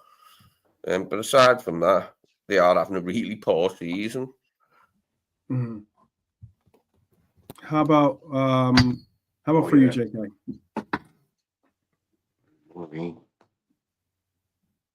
Or us? Well, when you guys come off on mute, I'll ask you the question then. But I'll ask Brian then, since Brian is with us. Yeah, I mean, when the first game happened, it was kind of like basically early January, and I was saying, cup game at the end of January, early February, they could have a whole other scenario happening. Players, whatever. I was mainly talking about the manager. I mean, they've just been beaten at home by a guy who's lost the last 7 games in a row. I wouldn't be shocked if he wasn't the manager when we play him.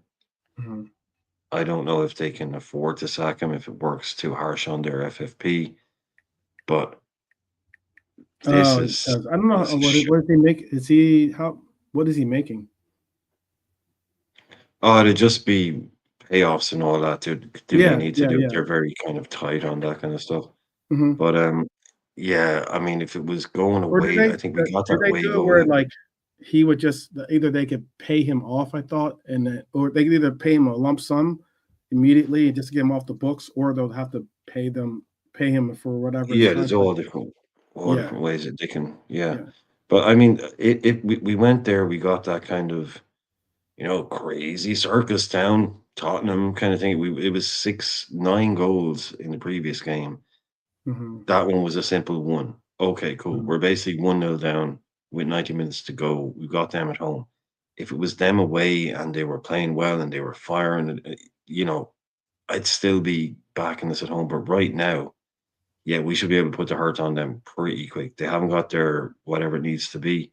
Mm-hmm. If they're this bad, who knows who they'll have back when they play us. But even if they are back, these guys won't have played in 3, 4, 5, 6 weeks, some of them. So they'll be coming back in pretty rusty, a little bit cold. Yeah. Yeah. It's only like a week away. It's only like almost pretty much like a little over a week away or something like that. They'll have Elfsborg at home from their Europa League, and then they'll have Brentford away, and then they travel to Anfield for our league. He could be gone. Yeah, he could be gone by the time they play us. Yeah, if they get another bad result in one of those, I mean, that Brentford game is not going to be an easy game. No. Brentford should beat them on paper and I on think form. at the moment, I think they have a better. Yeah, they're more put together team. I think Brentford than far more put together. Absolutely. Yeah. Okay. It showed how they were difficult for us to handle. They weren't easy. Right. Yeah. Just asking the questions, and you guys are providing the answers. Definitely. JK Nolante, you guys want to answer or give a answer for that one, or okay, Nolante, go ahead. This is about Spurs, yeah. The semi. Yeah. Look, it's pretty. I mean, I think Brian summed it up perfectly. If we don't beat Spurs in this return leg, boy, then we've got problems. That's what I'm saying. So I'm saying some 6-3 and the 1-0 game. The 1-0 game is not as it's not as if they were great. They done okay. They were better. They fought more, but to not get a goal was not great. But obviously, it's not in the world. I'm not expecting anything but us to do the job. If we don't, you're gonna see me at the end of the match. Certain things will be said. That's what I'm saying. So yeah. Mate, it'd be a huge shock if we didn't overturn that 1-0 deficit. Can you imagine that? 0-0. Come on. 0-0. Oh my god. Nah, man. Come on, man. Like yesterday before the Ipswich game, mans were worried, and I was like, "No, we're gonna beat these guys properly." Oh, and not Ipswich. Oh, that was it. Yeah. Tottenham, we're gonna beat them. We just played second gear out there, get placed. We didn't even break a sweat. That's what that game was. Let's keep it 0-0. He wanted a 0-0 there, Slot. If we got a goal, we got a goal. But other than that, it's going to be full pelt at Anfield. 2 games we've won it. So we'll beat them big time. Yeah. Okay. Well, you never know. I don't know if he'll take the appointment or not. Because I know Robert was just saying Spurs to release a statement tonight at 10 should be interesting. Their fans have been on a mad one, bro, all day.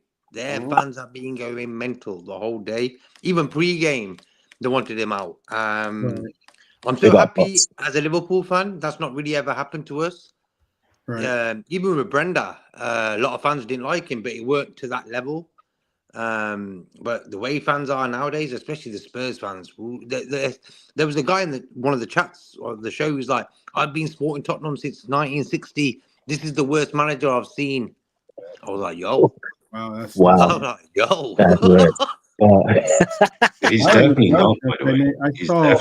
Agreed. I don't think he's the about worst. 18 years old, the cheeky fucker. I know Max was in the chat earlier. Maybe he might have gotten a phone call. Who knows? Maybe he got a phone call asking him to maybe step in as the manager of Spurs. Well, we know Max is second team in Spurs. You're only kidding with you. You're a loyal Red. We were just playing with you. No wonder Max ain't on the show tonight. No, but he's the most clued up on Spurs. He's the most clued up Spurs. He's very knowledgeable on Spurs. That's like his, he likes watching a lot of Spurs matchups. He says he doesn't miss any Spurs matchup, actually. So maybe they could use his expertise. Take over for Ange. Be tough though, going up against taking a team into Anfield and knowing you're going to go up against your beloved Liverpool. But maybe he'll it's a good thing. Maybe it's like we could do the inside job thing or something, set Max up to bring back some of the notable players that would certainly not bring them any type of result. But yeah. I was speaking of real quick. One last part, and I'm going to bring up Dara's. Big up, Ant, by the way. Big up, Ant. Ant is in the house. Big up. As we were just speaking, he is on his team's victory, or at least more on the team's his team has beaten for their victory. This is talking about the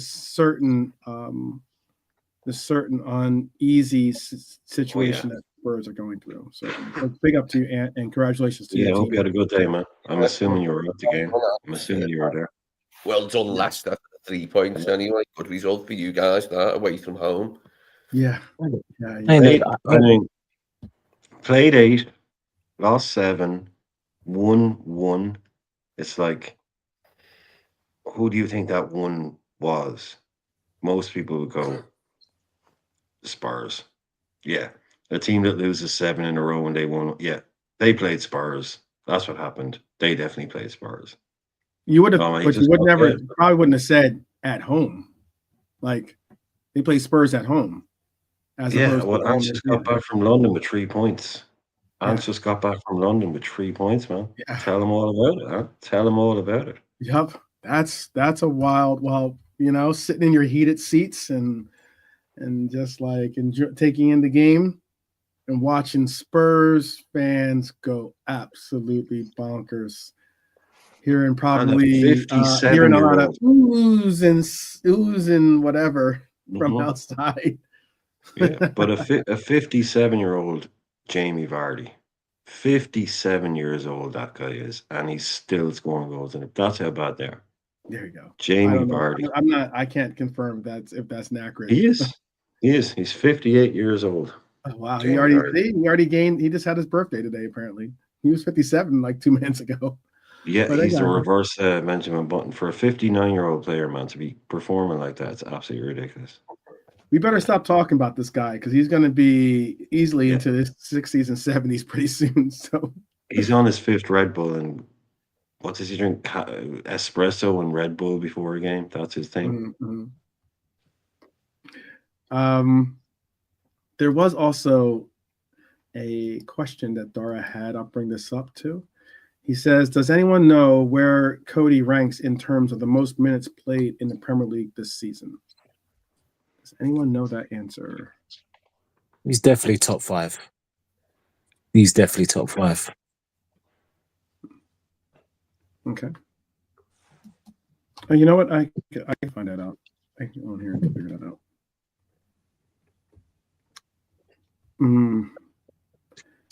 And just in the league, I'm assuming, right? Yeah, it's definitely the league. 1,234 minutes is what he's played so far in the league. He's played 2,424, 25. He has played 2,216 minutes total. 2,216 minutes total.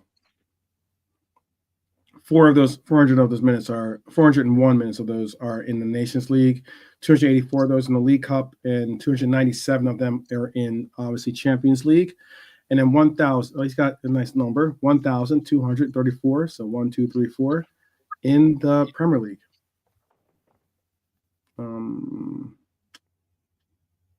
Let's see. I don't know where that rates him on the minutes in sense of like in comparatively to the league. He would have to, if you're still with us, tell us. And obviously I would assume he asked that question because he probably has the answer to it. So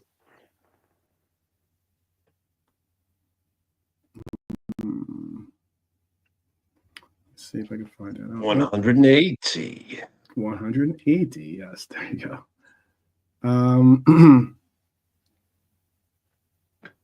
Yeah, he's averaging 0.58 goals every 90 minutes. 0.58 goals. That attacking performance currently places him 13th out of 371 players for Premier League players who have played in at least 3 matches. His goal rank is 13th. As opposed to as far as his output. Pretty good. Pretty good. As they would say. That's a little bit of a Larry David there. I don't see anything for as opposed to his minutes though.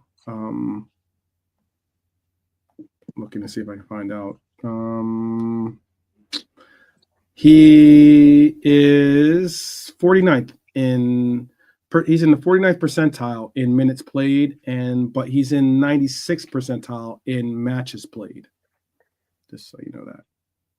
And it's only in the 49th percentile in matches started. So hopefully that answers your question.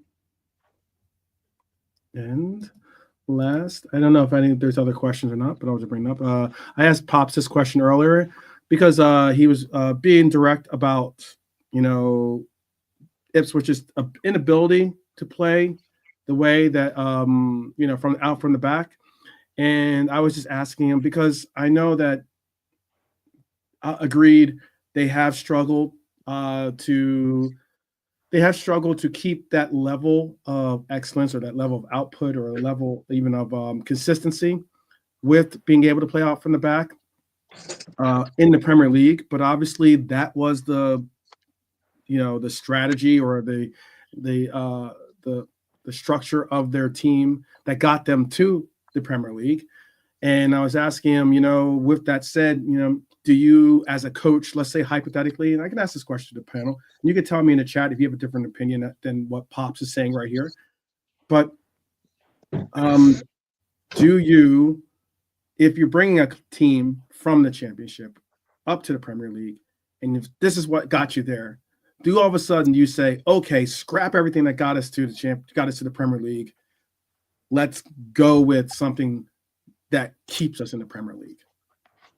And I know that's a little bit of a loaded question, but the Pop's answer was you have to tweak for the Prem.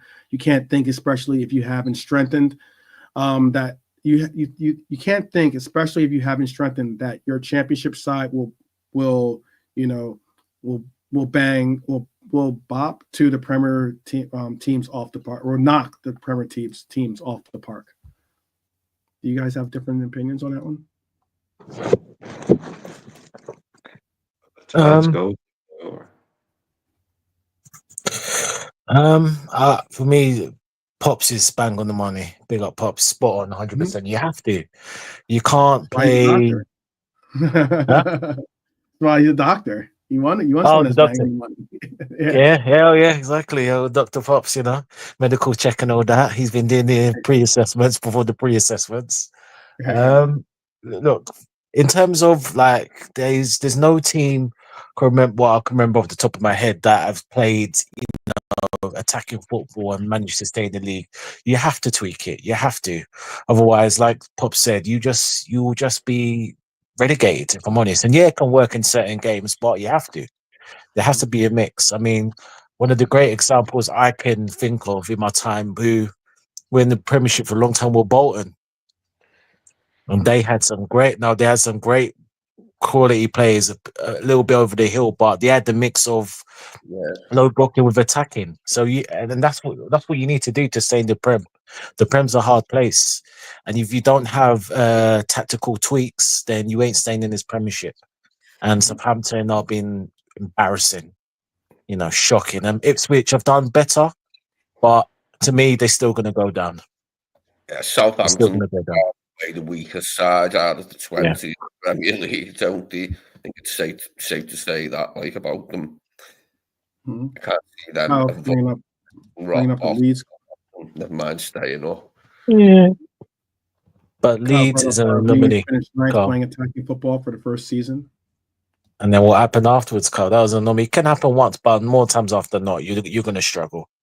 Look what happened after that. I had high hopes for Leeds, actually. I thought Leeds was going to that. Leeds, especially considering that Leeds is such a historic bigger club, and that they're possibly going to try to put some real investment in some players and try to step it up to the next level. I thought that maybe they would do, and they had, and I know that their coach is either loved or hated, I guess, but I thought their coach was a good coach too.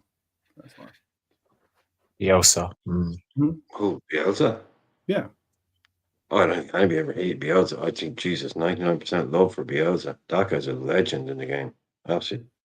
legend. I was Yeah. just saying, some people just don't think his style is maintainable. Oh well, yeah. You There's a love few. him, I Yeah, get there's it, a but few you hate the nutcases. fact that Yeah, this isn't a maintain, like as in you're not going to get a run like a 5, 10, 7, 8, whatever. Oh 10 no, he years. does 3 years. Yeah, he'll say to himself, he says, after 2.5 years, 3 years, yeah, what I do ain't sustainable. Right. Definitely. Yeah. But they love anybody that's ever had Bielsa at their team, Bilbao, especially. Yeah, this guy is seen as something special. I would love them at Liverpool for two. I just always said I would love to see 2 years of Bielsa at Liverpool because when you're older, you can look back and go, those 2 years we had under Hodgson, well, 6 months. Uh, that could have been Bielsa. That would have been super interesting. Looking back on it, it's not something you would want to do tomorrow, but it's something I would love to have been able to look back on and go, yeah, we played some crazy football under that guy. Damn near killed us, but we played some crazy football. Okay. Well, it's just something I know. But yeah, no, Eric just Wise. quickly to Dara's thing, I think to the owners need to do. It's like we're saying, if you get these super coaches, these young coaches come in and go, I only play one way of football, blah blah blah blah blah. It's going to be so. Right. It's like, yeah, but we're Ipswich, dude. So it's like, do the owners want to go up? Some teams they just go up, right? Sit there, not do a lot, right? Not do a lot. Couple of things, get that 120 million you get for being in the Premier League with all your TV and all that. So not the 100, but bottom club like 30, 40. Mm-hmm. Then you get your parachute payments. You go back down to the Championship, having bought a couple of good players like Jaden Philogene, who is awesome in the Championship. Then you come back up stronger. So it's like, what's your project? What do you want to do? But like, yeah, if you're a team that goes up and you got Vinny Company, like Lee Wizkid was backing me up. I was saying this the whole time Company was at Leicester or at Burnley. He's playing football for his CV. He's not playing football that's going to keep Burnley up in the Premier League. And I'm pretty sure Burnley want to stay in the Premier League. And that's the fucking difference. You can get some of these But he guys was, that yeah, let's just go but up, he do did. some stuff, Would you get the say? money, drop back down. But No, yeah, no, apologies. I know I'm stepping over your yeah. sentences. I'm sorry. Go ahead, complete. No, sorry, yeah, no, he just went like, and I saw an article written after what I was talking. He was saying, Byron looked at what he did, and it was basically it wasn't what he did in the Premier League; it was what he did in the Championship, and they based it on what a guy he had, like basically the second best squad or first best squad in the Championship was the way they looked at it, and this was a guy who can take a team with an overpowered squad and make it overperform. He got like 101 points, the most scored in the Championship. And they said, you take a guy like that and you put him in Bayern Munich, we have an overpowered squad in a weaker league. He'll do. That was the way they were looking at it. And he knew that. But what Burnley needed was someone that was going to get them up, stay up the first year, do better next year, consolidate and sit. Because they've been in the Premier League for like 8 or 9 seasons in a row. They wanted to be back there. So yeah, you've got a lot of these guys out there going, this is what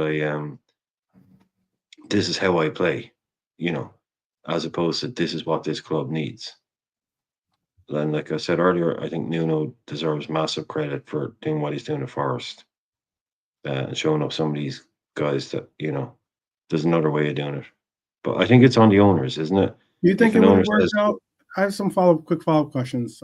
yeah, Just ask because do you think it would have worked out if Spurs would have just been patient with Nuno?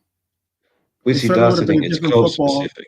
It would have been a Yeah, different it's football real than they're club witnessing specific. now.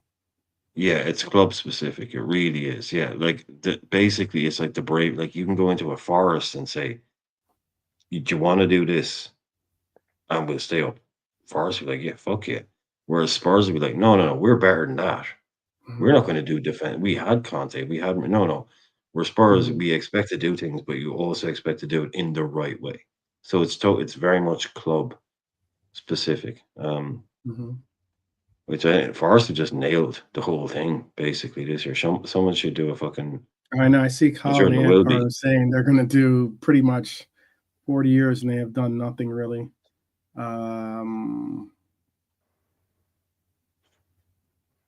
No, it'll probably revert to the mean next year, but I mean, it's just what they're doing this year. I think is it's an interesting I'll case say study in no. when someone goes against the whole tactical Yeah. Guardiola ball thing. Real quick fire, unless you want to elaborate on your point. Quick fire though. No. Oh no, I was going to include the other. I was going to ask the rest of the panels. Quick fire. If you want to elaborate, go ahead though, because I see Pop said no. Ant and Kyle are very much thinking that Nuno's success isn't necessarily going to amount to anything really at Forest. I'm reading into their answers or to my question. But for you, do you think Nuno would have made a difference if they just stayed with just like kind of believed in the process a little bit more of Nuno, allowed for him to kind of implement his style and implement his decisions of playing maybe a different approach to football as opposed to the high octane all out pretty much offensive perspective of Ange of Mr. Dunn. I don't want to call him that. That might not be real. Not on its Spurs because of the way their fans like them to play football. I mean, I'm surprised that they hired Mourinho. When they hired Mourinho, and they burst out laughing. I just didn't expect that one, Jose Mourinho at Spurs, but it happened. And Nuno, his football's just not exciting enough for Spurs fans. They've been sort of raised on a diet of exciting football or tales of a team that played exciting football in the past, and they won't accept that even less, really. But they also want to win, don't they? I don't. Yeah, I'm not saying it's going to end up in. I think for and to answer what Ant is saying, he's saying Nuno is doing fantastically, but let's see if it ends any silverware or not. I don't think that he will get any silverware per se. I don't think I don't even. Don't see a trophy. Forest is still, I think, in the FA Cup. I want to say, right? Oh yeah. Okay. Give him a But shot at obviously that, they're not in League Cup. They're not in any competition outside in Europe. So what they have on their plate as to what they have to deal with is certainly different. I remember them being in the final, but that's all. And I only remember them being in the final once, I think, against Spurs when Gascoigne injured himself with that tackle in '91. That's the only time I can ever remember Forest being in the FA Cup final. That's scary. Yeah, it's being really. You got the win. Let him breathe. I didn't know the Spurs were that much of a nemesis of yours, but that's kind of rough. He just pointed out the fact that if a child was born last time Tottenham won the league, they would be a year away from being able to claim their pension. That's horrible. Wow. Well, good luck on their retirement and what they have in store for it. Certainly not watching possibly a title anytime soon, but who knows. K-Mac, big up K-Mac in the house. Let me ask K-Mac's question for it. Let's see. It says, big up everyone. Question, Jamie Vardy is 38 years old. Or 40, allegedly 38 years old. We've already established this. He's 57. Sorry, K-Mac. Sorry to fact check you. He's 57 years old. We've already established that. I think he might be one of the few players in the Premier League collecting his pension, But 9 goals in 21 games. Do you think Salah at 38 could do the same for us? Question to the panel. Let's get JK in this one, and then Nolante involved in this too. JK, do you think we can get the same kind of production at 38? I think, yeah, because like Jamie, he's drinking Red Bull. I doubt if Salah's drinking Red Bull, you know what I mean? But I just feel like Salah, for me, fitness-wise, is the best in the business. Has been for a long time. He's just healthy, like on the next level. I'm not sure what Vardy eats, drinks, or whatever, but I can imagine Salah is more stricter than him. So no problem for Salah. Right, that's why. Obviously, someone that does know Vardy very, very well gets to watch him play every game. Ant said no because Vardy wouldn't be starting for any team in the top half at this stage in his career. Wow. Vardy Well, hasn't been yeah, great. He's got the odd goals. That's he got a goal today, but he's not regular scoring. You know. Hmm. but I think the question is, do you think Salah at 38 could do the same for us? Hmm. That would be in 5 years' time. Hmm. Uh, he's saying he's got 9 21, 38. So you'd be talking about an impact sub. I think what K-Mac is talking about is it maybe an impact sub. Someone comes in at 38. No. I think maybe at 35, yes. At 38, no. But that's just trying to predict the future. The I Salah don't think he would probably get the be back opportunity to. I don't somewhere think at he'd have the 38. opportunity to. Yeah, but that's the thing. We're not going to have. But I think it's a hypothetical. So I'd say just imagine for some reason he was. Yeah, at that age, shit. Yeah, I mean, definitely in a league somewhere, but there's also the question which K-Mac isn't asking, but I wouldn't want us to be in a position where we had a 30-year-old Salah, Right, 38 year right. old, That's what which Pops was basically alluding to as well. I'm going to bring yeah, up exactly. Dara, Pops, and Kyle's thing, But he could probably do it for Leicester exactly when he's said that. 38. Let's just put it that way. Let's just say if he came back to England when he was 36, or 36, and joined Leicester on a free, after a little stint in Saudi or something, he could probably still do it for Leicester when he's 38, but not for Liverpool. Let me bring in all the comments from the chat. K-Mark was saying that's my point, or that's his point. In another 5 years, he could still hit those numbers, in his opinion. Dara said no because Nunez will be scoring 30 goals a season by then. Salah wouldn't be needed. There you go, Dara. I like that thinking. Vardy had 9 goal involvements prior to today's 6 goals and 3 assists. We don't want Mo to dwindle to that. And Kyle, apparently Vardy is the best in terms of recovery and diet, according to Rob Tanner. He wanted to put. But and K-Mac wants to say also think about Ian Rush's record if he were able to take on possibly maybe like having that in the back of his mind being an accomplishment. Right, okay. I was going to ask K-Mac what he meant by that. You've just explained he means he might have Ian Rush's record. Yeah. That's something that's on his bucket list, I think. Yeah.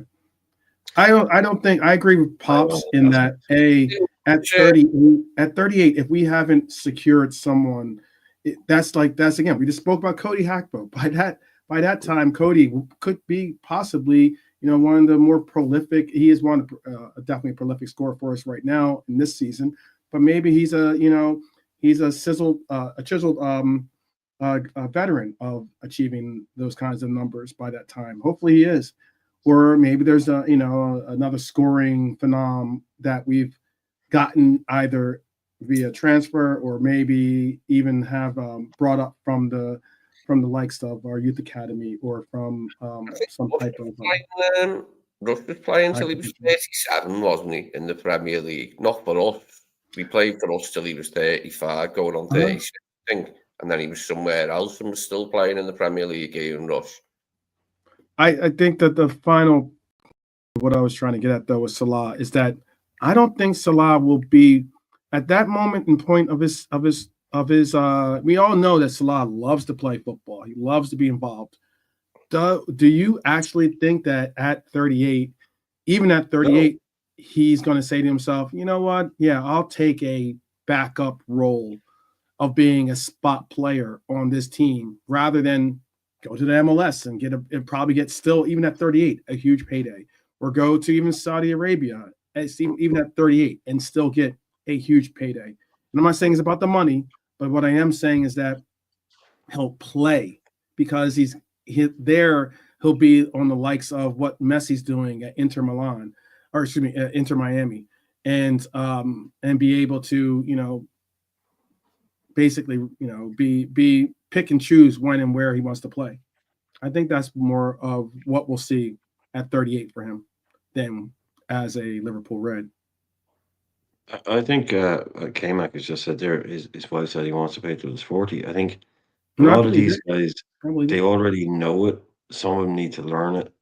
Some will regret it. But once you quit, once you stop, that's it. It's over. And everything you've basically done every day for your entire life, as in playing football, building up to doing something at the weekend, it stops. Mhm. A lot of people miss it. I think Mo knows now that the longer you can play, because once you stopped, you can't go back. You're going to miss it. And then he's acutely aware of the fact that as long as his body is able to keep doing it, he's going to do it. Whether it be, like you said, MLS, Saudi, but he's not just going to say, hang up the boots on 34. I think he knows, some players know that this is the juice. Playing is the juice. And once you give it up, you're never going to get it again. And some of them don't realize that, and some are very acutely aware of that. I think Salah is acutely aware of the fact that once he stops, he's going to miss it. So he's going to wring every last drop out of it. Mhm. That's why he looks after himself. That's why he gives himself. He's just thinking longevity, longevity, longevity. Yeah. Like he said, his wife, I want to play till I'm 40. Yeah, Even if it I'm might not. be I'm not something. disputing that at all. I'm not disputing that he doesn't have. Yeah, no, but obviously like I said, the not for us. regiment, the physical regiment in his mind, and the likes, because a lot of it is about how you live your life as well when it comes to the ability to do those things. Salah? Does anyone know when his birthday is? Salah, like when he turns 33? I can tell you. July, I think. July. June or July, one of the two. To play till 40, he'd have to play another 7.5 years. He'd probably do it. Probably be playing somewhere at 40, put it that way. Might not be here, but he'd probably be playing somewhere. Yeah. June 15th is his birthday. Yeah. June 15th. Dara, enjoy. No. He's off the. That's a joke, by the way. I think he's joking. Yeah. I hope you're joking. Knowing some Maybe of cashed in his 401k. that could be a whole nother. You might be letting people into some top secret stuff there, Dara. Yeah. But how they are. Tottenham fans are so easy to wind up on Twitter.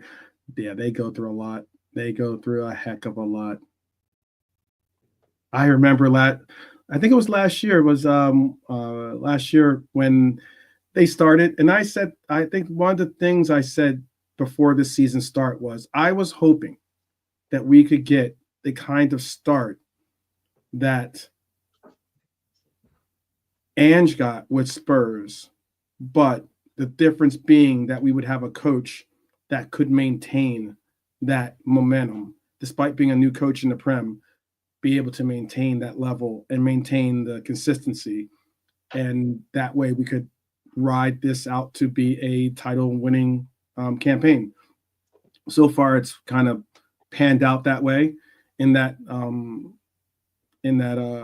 Ange definitely was, looked at as he was winning coaches of the month, and he was the, everyone was talking Ange this, Ange that. And I remember specifically there was some interesting.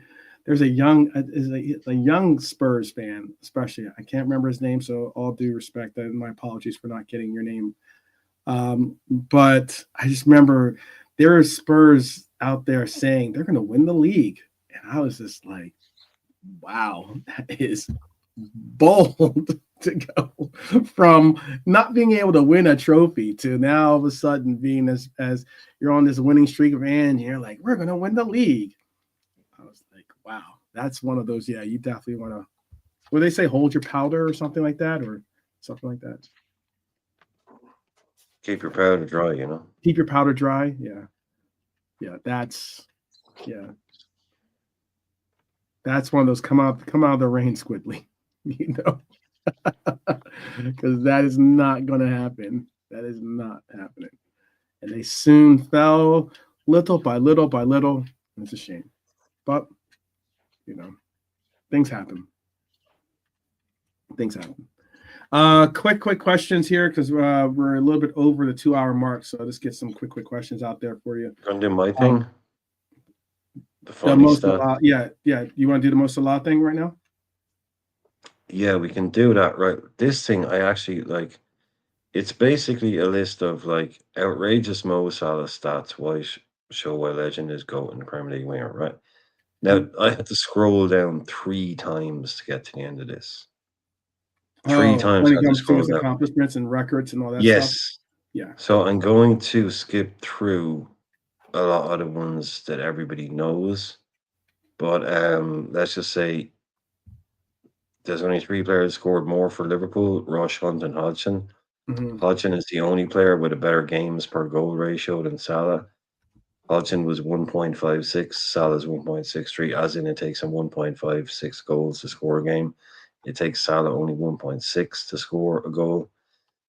He's the highest scoring African player in Premier League history. He's let's see, he has 74 goals away from home. No Liverpool player has more. Uh,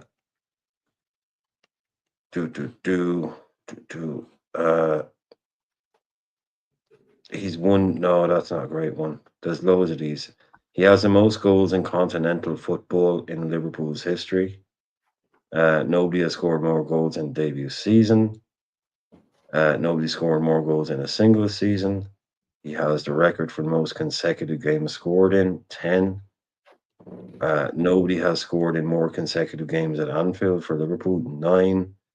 The players with the most international goals while playing for Liverpool, Ian Rush, Michael Owen, and Mo Salah, 26, all tied. No player has scored more Champions League goals for an English club, 44. He is also Liverpool's top scorer in Champions League history. He has the most African goal, most players by an African player in the Premier League in a season. He's won the most Premier League Player of the Month awards by a single player in a single season. He's where's the other ones?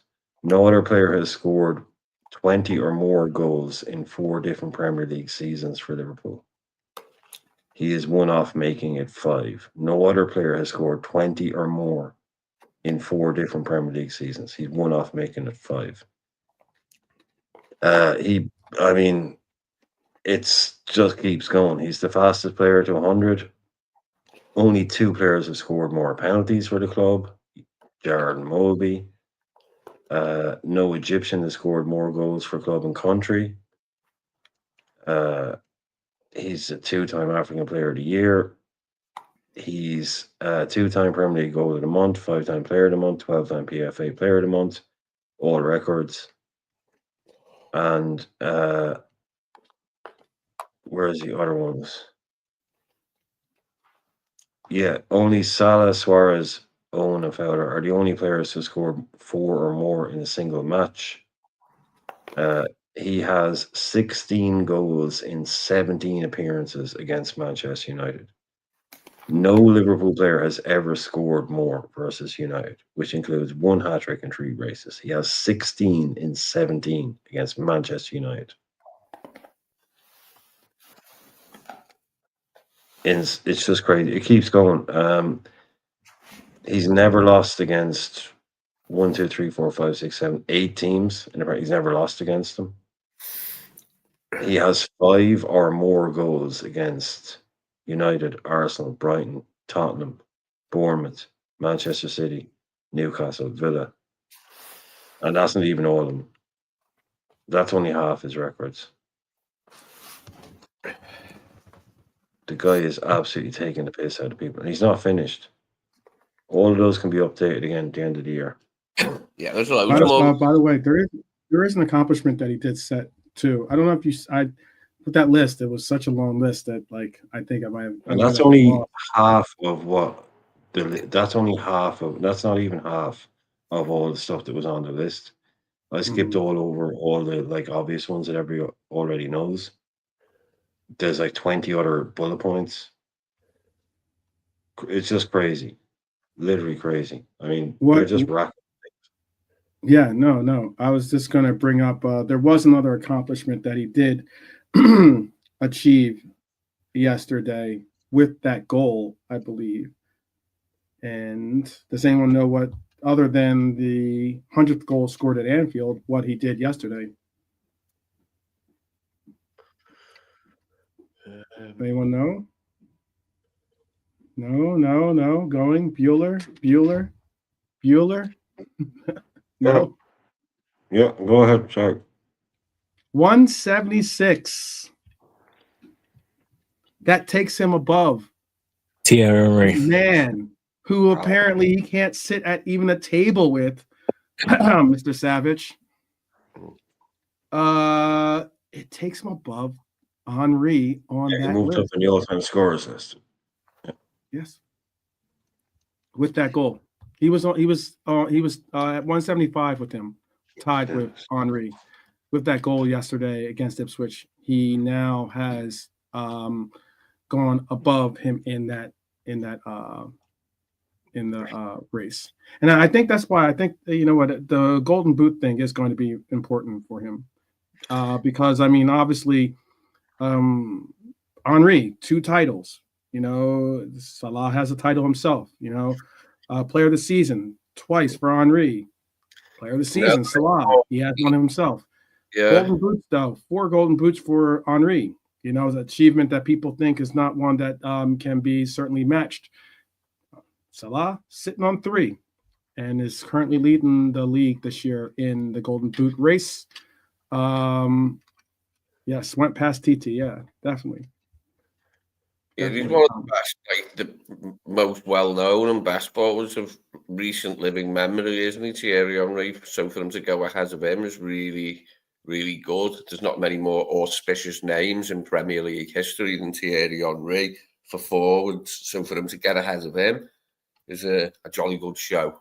And that's do you think there's a I'll ask you, Lee, and then we can go through go Lee. And when JK and when you guys come off of mute, I'll bring you guys into the conversation too, because this question is open for you as well. Do you think there is a notable issue, especially sometimes even with our own fans, in the recognition of Salah being at least in the conversation? He's still got a career to end, here at Liverpool, in the sense of hopefully it's not this year, but certainly, he's got he certainly might have more years to come. And I think, like we pause, but I think a lot of us do wish for that to be the case for us. But is there sometimes I see when Salah gets mentioned, and even when he gets asked to be in the conversation, some people are so very, very like standoffish about him even being in the conversation, despite the long. I mean, that's like you could write a book on just his accomplishments alone and what this guy has done, and it is pretty impressive what he's done and what he continues to do. Whether it's 10 plus goals, having some really incredible record of 10 plus goal of being a player that has 10 plus goals and 10 plus assists in a season, being someone that just, like as I spoke on earlier, having 20 plus goals in a season for 8 years in the Prem now. Is it? And I'm just speaking on Premier League history and the like. I'm not bringing it into the entire history of England football, but I'm just saying, and when it comes to the conversation, I'm just saying, in the greats of the people that we've mentioned, that we talk about, it seems that sometimes you get so much pushback, and even sometimes from our own fans that should be possibly his biggest, advocates. But it seems like I get a little pushback. I know I mentioned Savage. I know because shout out. I don't know if he's sitting. Sometimes he likes to sit in the shadows and watch our conversations. But yeah, I brought that up in on a panel on Enz's show, and he was in the chat, and he went absolutely, off the chain about like my comment of saying that he's in the conversation. That's all. He's got an ever expanding catalog that would put you into at least having the conversation. Do you differ in that? Nalante, are you there? Or JK? See if you guys are available. If not, okay, no worries. Lee, do you have an opinion on that? There's always going to be people that want to take a shot at like great players, and we've had that business from Deeney. We've had Jason Cundy saying Liverpool are boring or something. He said, and Danny Murphy was laughing at it, like, and so was Simon. Even that Simon Jordan bloke was laughing at it. I think he said Cundy and O'Hara like the Sesame Street of Talk Sport or something, which made me laugh. But yeah, Colin was dull, and apparently Mo's not world class, says Deeney. But you always get that. There's always someone somewhere who will say something about a top player that they don't think they're all that. He hasn't got this, he hasn't got that. I don't know what stat padder means when people say that. I don't even know what that fucking means, a stat padder. It's nonsense. It's a fake. Yeah, it's. I don't know what it means. Yeah, it's like, that guy, he went out to the club and he only just pulls girls just to show that he can pull them. It's like, no, that guy has something about him. It's like, he just goes off to show that he can pull the best looking girl. No, you got to have something about you to pull the best looking girl. It's like, he just goes out to his stat pads, he scores a few goals, Yeah, can we all go out on the pitch and just stat pad? Because apparently that's a thing you can do. You can just decide to go out and score a few goals to up your numbers. It's bullshit, man. It's stat padder. These people are, I guarantee you, anybody that's ever called a professional footballer a stat padder, the closest they've ever come to playing football is on a console. Yeah, That's it. Match winner. That's it. Probably be a more apt title for Mo than stat padder, a match winner. Yeah. Guy who scores a fuckload of goals and assists, that'll be a more apt easy. stat Yeah. padder. Come on. Stat pad. F-bombs. Go out and stat pad your own life, I got you. Understood. I got Brian a little riled up, dropping F-bombs. I just hate that word. I hate that. No, Lee's right. It's something people who don't know anything about football make up to sound like they know something about football. I did answer what I know. Pops asked me a question about what did he said CJ, or what I affectionately call him, Cujo. But Curtis Jones apparently, I think he said something like when asked who was better, I think, or something like that, he said that I don't understand. He said I don't know if he said that what Pops just said. I think he said something about Henry being better than being if he had to choose between Mo and I'll have to get the quote. It was something about him being somehow. It was like Curtis said something about that he chose TT over. No, wasn't it Hazard he was on about? Because he's saying I thought it was that might have been. I thought it was about Hazard or something. Hazard, yeah, I think because Liverpool, some internet wet wipes, keyboard warriors have been on his case because he said who's your favorite player, who might be rated, and he said Hazard, and certain Liverpool wet wipes have gone into a meltdown because it was Hazard. Hazard and gone have a meltdown because he said Hazard, which is just so stupid. I mean, he rates Salah. If he likes Hazard growing up, then so be it. Not the end of the world. Yeah.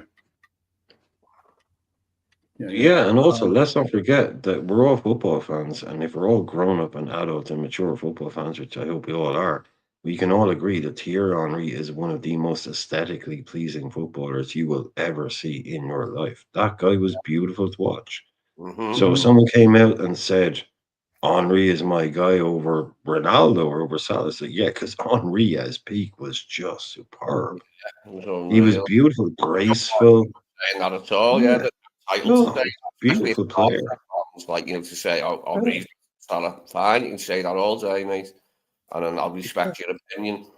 Don't agree with He you. turned around to me and said, Henri, he wasn't that good. I'd be like, you obviously never watched. I mean, the guy was a beautiful Yeah, footballer. this is not. Yeah, this is not saying that at all. Yeah, but again, this is the new generation. They will have a meltdown, start throwing abuse. It's just embarrassing, you know what I mean? It's just some of these new generation wet wipes of football fans, you know what I mean? Can't people have opinion, and then some of them even. I was reading about off Liverpool subjects. I know we take the mick of Shy Havertz, but his family's wife getting abused. I don't understand with some of these new age football fans giving abuse to their child. It's just disgusting, honestly. Oh, that one, whoever that was, is a sick bastard. Yeah. But this is Even the your new family age can't age. have social media now. I Even know. your This family is it, can't have Brian. social media. Like, Ridiculous. You know what I mean? And then and this is what it spreads. It spreads in certain these new generation football fans, even their own ads. If CJ likes Hazard over, Salah, I mean, so what? Big deal, you know what I It mean? could JB be Carragher too. was an Everton fan for a long time until he played for Liverpool, and now he's converted. I mean, it's not the end of the world.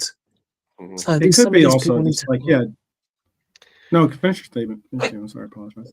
Yeah, no, that's all. I was gonna say. Oh, sorry. I know you asked the question, but sorry, I was just gonna go into because you mentioned the pops, and I just think again, there's some of these people are our age, and they just need to just.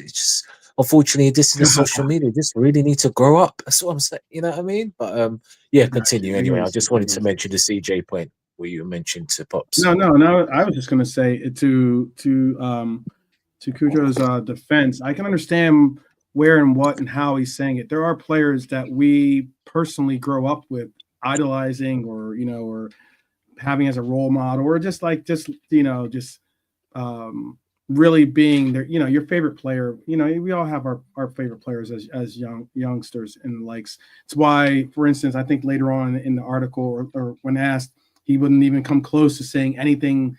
He would never say anything negative about Stevie G, for instance, because he idolized him as growing up. That was like, who he wanted to be when he was younger, as in sense of having that kind of football ability or level of career. He's spoken, and I'll give you the direct quote. It says, Hazard is the one. I know we compare with Mo all the time, and I've been into it with Mo as a player from who I've seen as a kid. When I loved and was studying the game and I wanted to be like a player, I felt like it was Hazard. He was the one who every game I'd watch him, I was like, wow, that's football. And why I'm saying that part and point is because that can easily be a bias in your heart, or in your soul when asked a genuine question, But if you're going to be asked, someone that growing up you thought was football, but now you're playing with a player that is, doing all these different things, but now you're playing as a peer as opposed to someone looking up to a player as a child. Your impressions could be a little bit different. That's how at least I'm perceiving that comment. It's kind of like, I think it's brave. I think it's nice. It's honest. I think it's honest though. It's honest. Yeah. There's nothing worse than watching an interview with a Liverpool player on LFC TV, and they ask him who your hero was. Oh, it was Stevie G. What was your favorite game? Oh, it was Istanbul. I love a guy that goes and goes, yeah, Hazard. I'm like, cool, awesome. Talk about it. I want to hear about that. Yeah, you grew up in Liverpool. Like, why was Hazard your favorite? Because Hazard is a phenomenal fucking footballer. Nobody. One of the things that Salah might never have, probably will never have, is Hazard has more Player of the Month awards, I think, than anyone else, and he has more Playmaker of the Year awards than anybody else in the Premier League. So Hazard was a machine. Hazard got assists, Playmaker of the Year, basically, most assists. So it's really interesting for someone like a Liverpool player to come out and go, "Oh yeah, all the boys, obviously, yeah, Carragher, all the boys, blah blah blah." But me as a kid, loved Eden Hazard. That's really interesting. That shows honesty and a little bit of different because these bland Yeah, interviews. But because they're a little bit off the beaten track, don't you? yeah, it's interesting. You This don't want just him to say Bruno Fernandez or something. That's a bit too far. Okay, yeah, no, yeah, relax with the Bruno Fernandez stuff. But yeah, Eden Hazard, okay, that's long enough ago, and yeah, you all know he's a good player. But yeah, I like yeah, it. yeah. There's a lot of players out there. You have both Hazard and Coutinho. That's Yeah. what type of player Klopp tried to mold Jones into. That's high praise. I don't know if he was. I don't know. I can understand maybe the Hazard, but the Coutinho. Do you think Hazard was whenever I think of Coutinho, I think of his his set piece ability. I thought that he was an exceptional set piece. Shots from long range, and Yeah. free kicks. Everton Yeah, too now as well. Oh, okay. I got you, KJ. Understood. I understand what you're saying.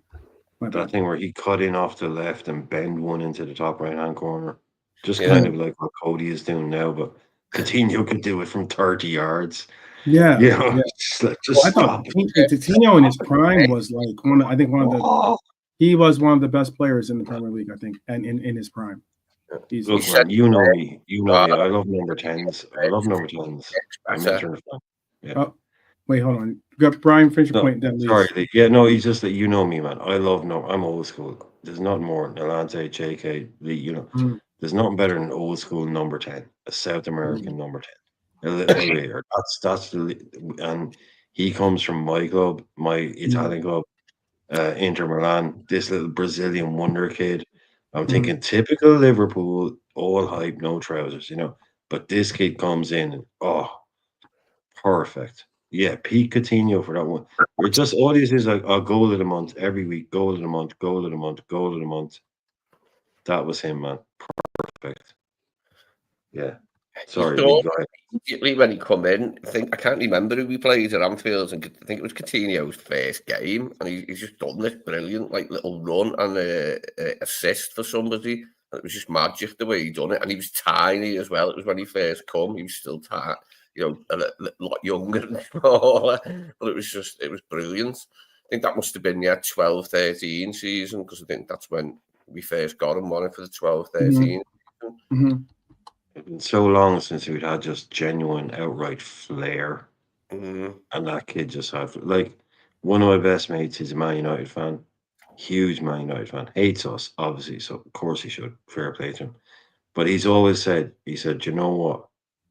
That Coutinho lad, he just looks like a footballer. He's just there's no other way of putting it. He just looks like a footballer. That's what you think of when you think of football. Aymar's a good shout there from Abdul. Aymar was a great player. Oh, he's unreal. Pablo Aymar. Oh my God, what a player! What a player! A pure 10. Aymar was a 10. Ronaldinho was could do more kind of. Yeah, Aymar was a real 10. Riquelme is the god, basically. But Aymar, yeah. You're talking about three of the best. Riquelme, Aymar, and Ronaldinho right there. And also Kaká. Different type of player again, very quick. But they're some of the greatest. This is what we talk about, the flair going out of the game, these kind of players. Remember, Look at that list. Riquelme, Ronaldinho, Kaká, Özil. This is the Guti. I mean, oh man, can't get better than that. Rui That's Costa football. was, wasn't he, in his day? Lee, you're breaking my heart here, man. You're breaking my heart. I just want the 2000s back. Everyone's like, this is like, yeah. Saviola, he was good as well. Saviola, wasn't he? Remember him? Yeah, the 10 is it's interesting. I still gotta find an article, but there was a very good article. That was a by great question. Fabregas. What? Sorry, just Rob. That was something we were talking about during the game. That's a great question. The whole dance coming off from acting. Mm-hmm. That was a real interesting one. Sorry, I just thought I'd bring it up in case it disappeared. That was something we were all talking about. Yeah, to figure out. Yeah, no, I know exactly what you mean. know exactly what you mean. Yes, I think so. It's one of those cases where like we don't. You'll get a team. You'll get if you look at the heat map. No, I could bring up the heat map actually and tell you where he kind of played. Give me 1 second, because it was interesting to see him in the team the way he was.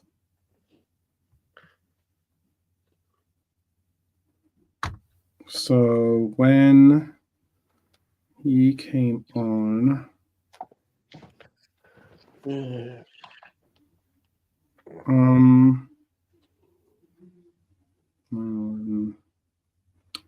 second. Let me see. Let me see where he played actually. Such a crazy number, 76. But when he came on and played, the substitutions show him them playing like a staggered, like do my best to show you. Give me a second. I'll bring it up for you guys so you can see it. But it's basically like, almost like a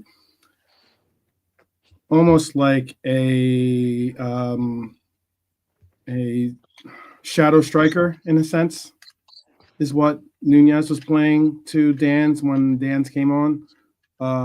For the case, if you do look at their average positioning, that's what at least it looks like if you were to look at it. I would have to do a little more breakdown on looking for that under the analysis. But I would say like a second striker, yeah, shadow striker, second striker. Dan's was playing a little bit more further forward, but then that's probably because you're going to get better. I wouldn't say link up play, but certainly better pressure, at least back to the ball play from possibly from Nunez than you would Dan's possibly. Maybe that was why he was playing in that role. But all right, people, you've gotten a lot of extra time with us, and it has been as always a joy for sure. Certainly some good questions in there and the likes. I'll bring this last question up for the panel, and we can all answer this one by one. Obviously, this win keeps Liverpool 6 points ahead of our closest competitor, Arsenal. And we just saw Forest have a little of a humbler of a game in their last match. I honestly do not think that, all due respect to those Forest fans out there, and you can pound the badge or do whatever you need to do in the sense of saying that you have beaten us and have held us to a draw. But I don't think of you as a title contender. With that said, with performances like this, you would pretty much probably say that we are certainly a more clear favorite. I know I might be bold, it might be even clipped up at some point, probably by someone out there. But my question, okay, it's not do we have the performance to possibly even finish out the season to get the title credentials that we are looking for with the Prem. But do you believe, we're a couple days away from the end of January. I know someone was talking about, I'd have to go back. I believe it was Hylor was speaking about the center half. I don't understand why he was in the audience. Apparently there was like a center half, the Ajax center half, I think is in the audience yesterday. Do you believe we have the squad depth? And this is something Abdul is speaking on too. I think he wants a center half. He wants a couple other roles too, but center half is one of the roles he's looking to get. Do you believe we have the squad depth going to compete on all fronts this season? Can you see us having the ability to possibly get to 3 finals and actually win the Prem? I'll ask that to Nolante first, JK, Lee, and then Brian. So Let me see if they're available. Nolante, you there? Yeah, sorry, 12. You can ask the other question to the guys first, and I'll come back to it. Okay. JK, are you available to answer that one? If not, Can you repeat it? okay. Yeah. I'll Can you read the repeat the question again, bro? Yeah. I'll put it in short form because I know I Tell me get all the way to 4 finals. yes. No problem. Or 3 finals Yeah, in a prem title. Like for me, I'm sort of confident anyway. Whatever game we're playing, we're gonna win it. So for me, yeah, why not?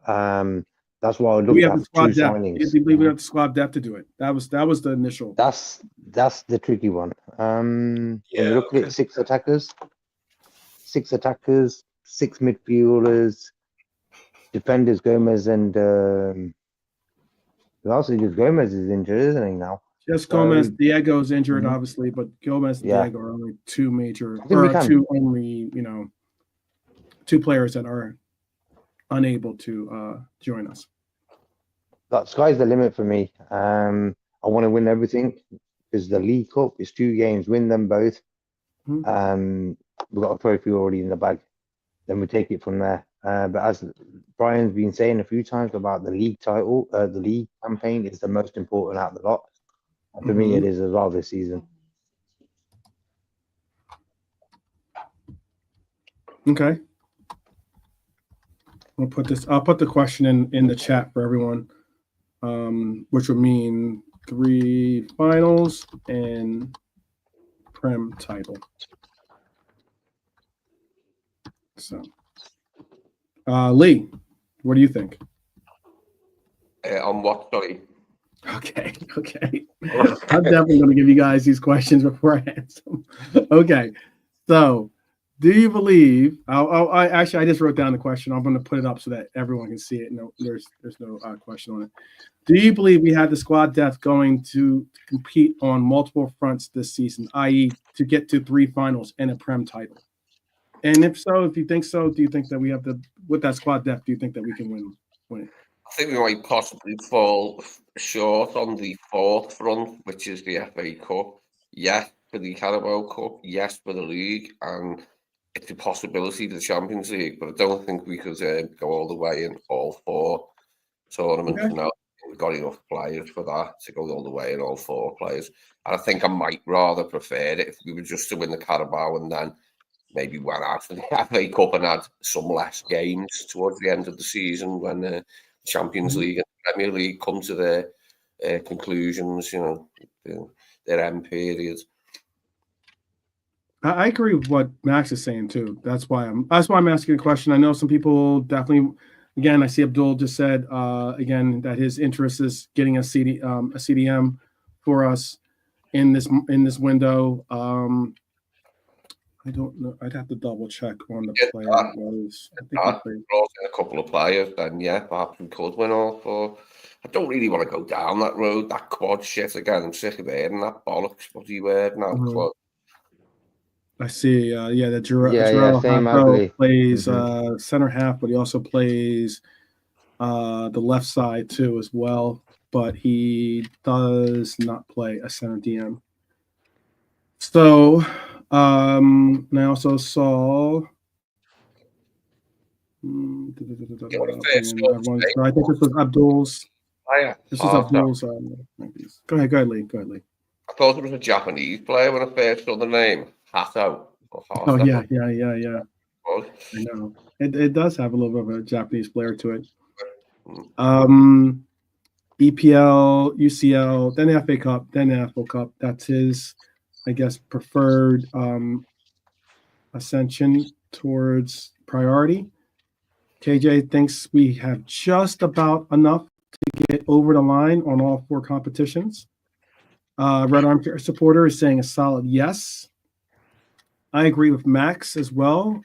He says definitely everything as we have strong squad and reserves and youngsters also. I think that, we can, avoid it kind of irks me when I hear people say, "Oh, Liverpool haven't gotten hit with the injury bug," or injury haven't had any. They haven't had any major players be injured this season. I'm just like, Wait a minute, didn't we What? just have like the best goalkeeper in the world miss like a month or so? Just missed games. Yeah, I'm like Diego was our starting coming into this season. Diego was our starting striker for instance, and he was missing big chunks. He's missed big chunks of this year. Wasn't he? Such a tired, weird narrative.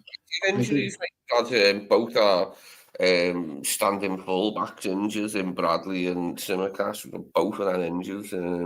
We've had Joe injured. Joe's on his way back now, but Joe's had an injury. We've had a few. It's bollocks to say we haven't. Like, it's just a lie, isn't it? Like, I don't get it. Oh, Antar Mizzi in the house. He came back about a month or something. Say again. Yeah, say last statement. From injury about a month ago. He hadn't played this season, has he, until about a month ago, Elliot. So yeah, yeah, one of our key, definitely, maybe not necessarily a key starter for us per se, in the sense of I think there were others that were definitely going to probably start in front of him. But he's a key component in that he is a player that we do appreciate when he is called on off the bench. Certainly, I know he doesn't like and not many players do like that name of super sub, but I think that, hey, if you're a super sub, that just means that you're currently not in the starting 11, but when you get on the pitch, you are definitely. It's a compliment to say, because it's saying that there's no drop off in level from your placement on the pitch. Yeah, it's shoot that idea out flames, isn't it? That we haven't had any injuries. You start naming them, and we've had plenty. I thought it was before. It happened before the Arsenal game. Before that Arsenal game, and this is why it's so wild. And this is why I do call sometimes some of the other content creators out there that especially represent us on some of these other platforms. The Arsenal the Arsenal lads out there, they do their best to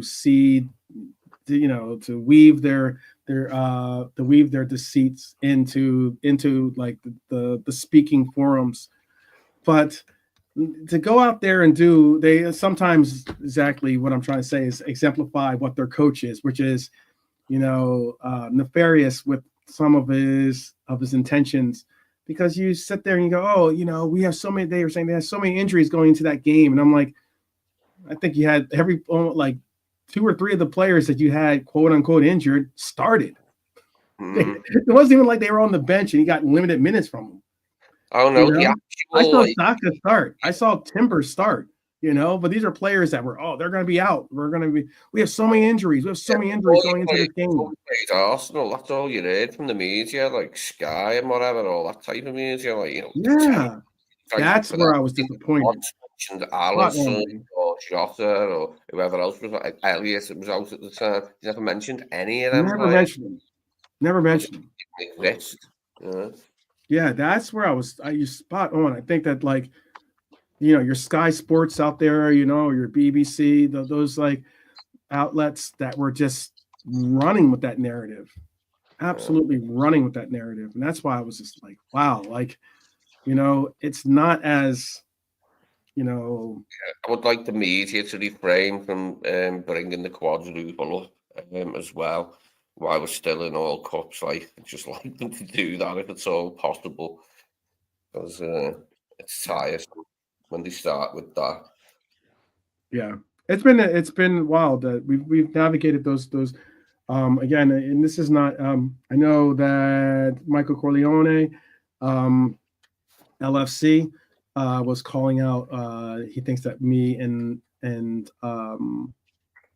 Mr. Magnum PI aka Mike Doss would be friends. I have no animosity, or we're not like, he doesn't.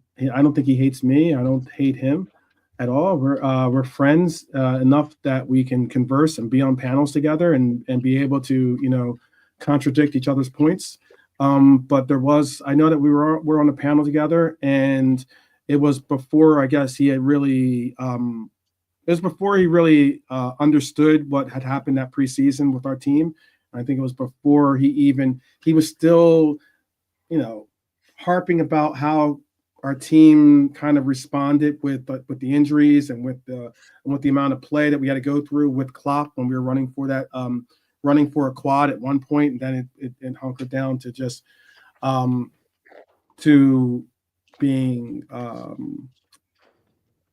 the double that we got, the domestic double, but we also even the next year after that when we just got the League Cup. But he kept commenting about like, slot and how this and that, and he was not really he didn't have the optimism for this season because he had seen this team kind of puttered out from all the intensity that they had to go through. And I was just saying to them that Slot was a coach, at least from my perspective, and also from what I've been reading about some of the reasons why Edwards, Hughes, all the brain tank that we use were interested in bringing in Slot was because of the way he was able to maintenance his Feinhorn team, the way he was able to properly rotate, properly initiate the ability to get to maintenance them so that you didn't have as many lasting injuries, if not injuries that weren't you can't deal. Impact injuries are here and there, but when it comes to actual injuries from fatigue or from muscle injuries and the likes, the maintenance of it was a little bit different. Was a different take with Slot, and that was something I emphasized with him, and he was adamant against the fact that he didn't believe in it. Maybe you believe now, Mike. It's what I've been saying from the very beginning. I think that what we are seeing is hopefully going to continue on. So that's why sometimes, like I said, it has nothing to do with Mr. Das. It has just in the sense of I have a different perspective on it. So nothing to do with that. And I hope that he joins our channel once again. Not one more time, but once again. To speak for himself. To please his case. Yeah. Oh, I know, Robert. I know. It's funny. A lot of these people, a lot of these individuals, they feel like it's free game to just talk the trash that they talk about the players, to talk the trash on former legends or living legends, to talk the trash on our likelihoods of doing the things that we can do in the season. I agree with you, Robert. He was talking about how we should sell 5 players and spend $150 million on 5 players to replace them.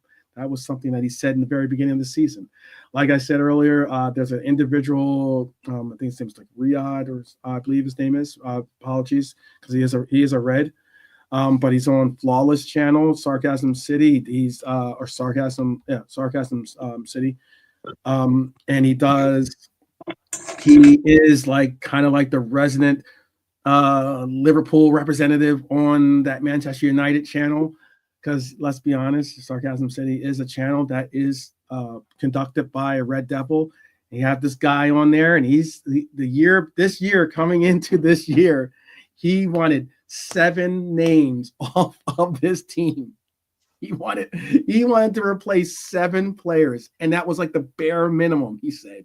And this is the guys on the panel can back this up because that was one of the clips or one of the I do my I call it like the IRS in the sense of I do my internal red service in by getting receipts on some people and the statements that they say, and it was like I shared that with the panel, and I was like, 7 players you want to see hit the door and be replaced by 7 players, and you think that's going to bring some type of like real semblance of foundational fortitude to tell us forward. Okay, that's just called starting over. So yeah. What are you saying, Lee? 7 in and 7 out, a massive change in it. Causes a lot of disruption, making that many changes all at once, doesn't it? Yeah. It's not easy to get rid of that many players all at once and replace them. Yeah. It was not just great though either. It doesn't work. Good, Brian. Say what you gotta say. No, sir. Are the boys I have turned off? Are Nalante or JK? If they want to talk, man. Nalante just took his mic off, so maybe he wants to chime in. Possibly. No, I'm We're saying talking about 150 on 5, that's an average of 30 million a player. I don't know. That's not great. Fucking, yeah, I don't think we're doing anything major there. You know, if the guy had said sell 7 players and spend 300 million, we're like, okay, he's got a point, you know. 150 for play 7 players? Yeah. No, I don't think so. Yeah. That's that. No, I think that Robert's pointing that out because that's just like wild. Yeah, that's cheap. It's cheap ass shit. What do you want? Some Dewsbury Halls or something like that, you know? What you want? But let me say this too. Ant, a man's entitled to dream. So keep living your dream. Keep living your dream, Ant. but yes. Well, if a man has witnessed what Leicester did under Ranieri, can you blame him for being, you know? No, yeah, absolutely. That's why I Yeah. said keep living your dream. He's living seen that it. dream. He's seen it. He's seen the what would it call it? The unimaginable, the unbelievable, yeah. He's seen it happen. So, But I just don't get it. As Max said earlier, yeah, I know that Hassam and Mike see often eye to eye with a lot of their parts and points. Like I said, the guy on Sarcasm City that said the 7 players, I just don't get it. I think that like you want to get some real conductivity when it comes to your locker room, and you want to be able to have a locker room that knows what the mission is, understands is able to understand and comprehend the game plans well, able to not have they have some cohesiveness with each other and know where players like to play, the whole likes and the sort.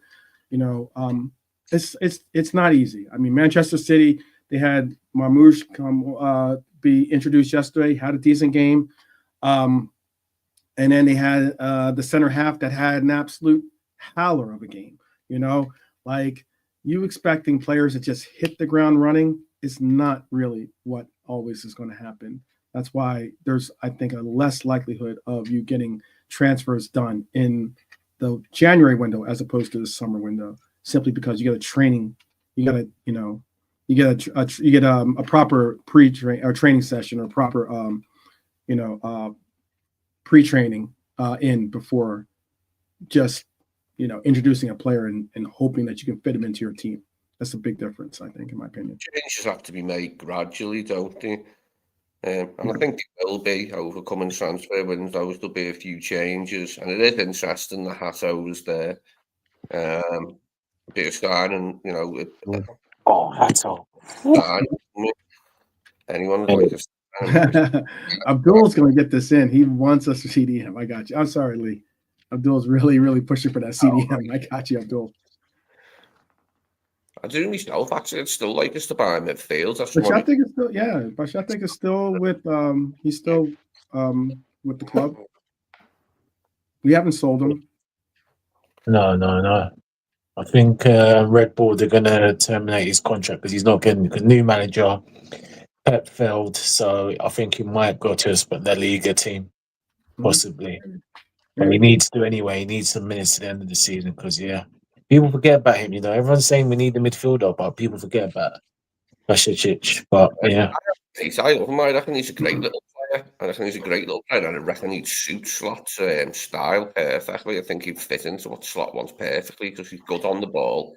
He's good at winning the ball cleanly. He's just a good player.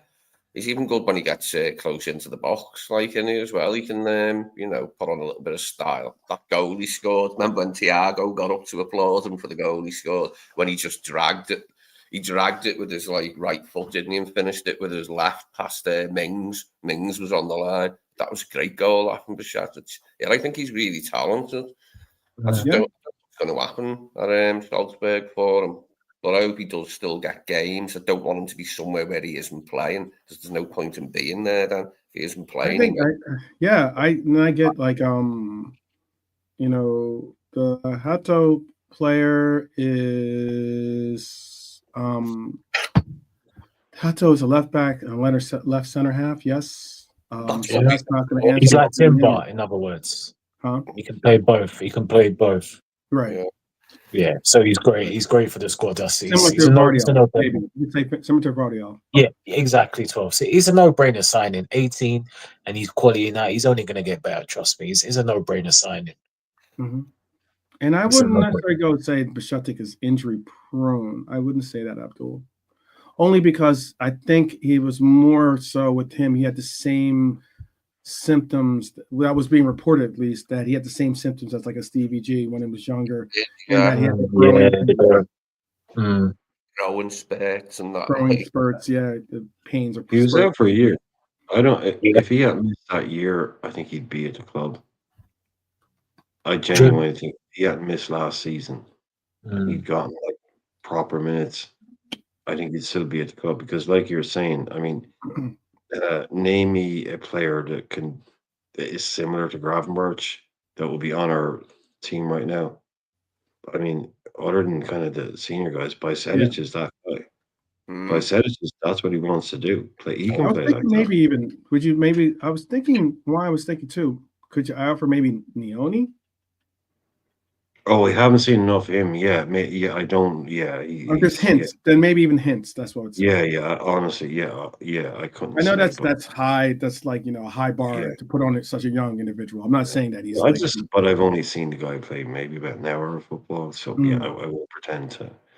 I just think of I was just going by the sense that he was getting subbed in for, for like your Gravs or for like your center half. For your pivot role at least in our system and being someone that was well positioned to play that and even got to start in that Southampton game as well.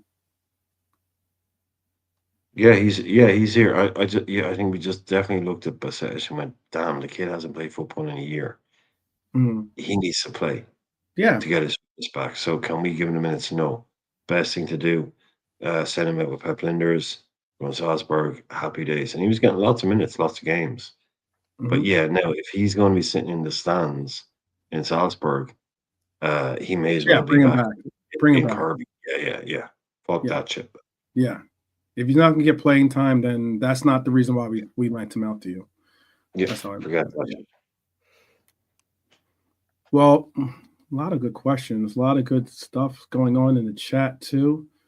I don't know what's the situation with Kimmich. I don't know what's the situation with a lot of the Bayern Munich players. They've got some things going on with themselves. So I don't know exactly what's going on with Kimmich is coming up on his. I believe he's only got 1 year left on this deal. I believe I want to say. I don't know what's going on with. Davies is injured currently, I believe, right now. I think he's just got a pretty bad knock. I can double check for you what his injury is.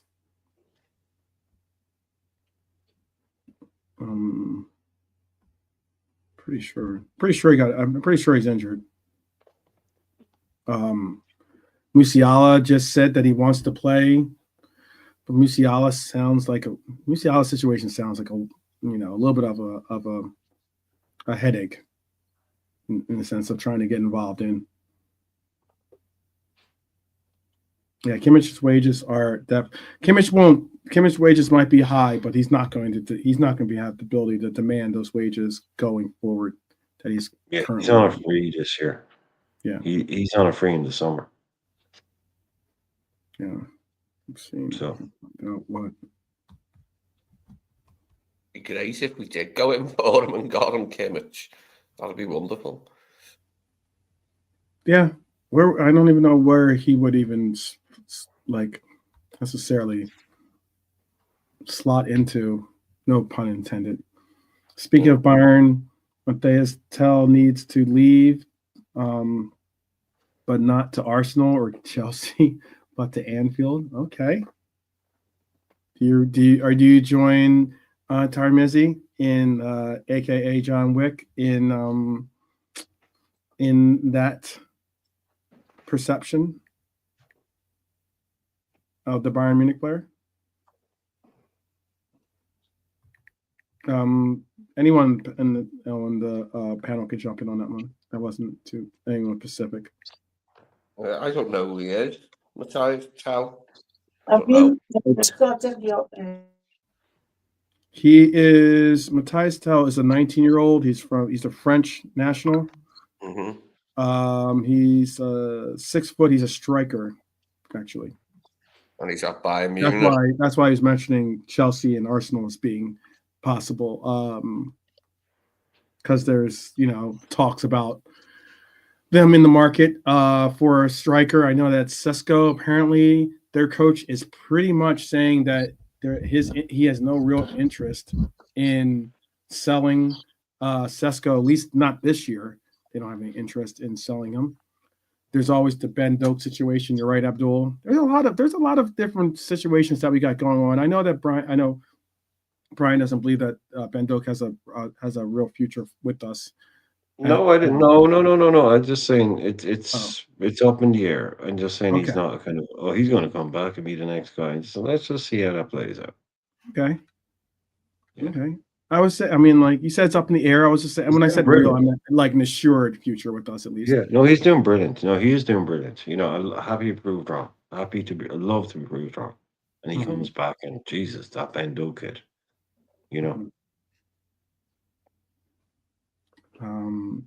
Good question. We will see, Abdul. I know there's a lot of people wishing that he would be sold now. If not, there's some that would like to see him possibly sold in the summer. We'll see. We shall see. Talk is Bichette could be gone from Salzburg this window. Okay. Meaning he probably be returning fit. Yeah.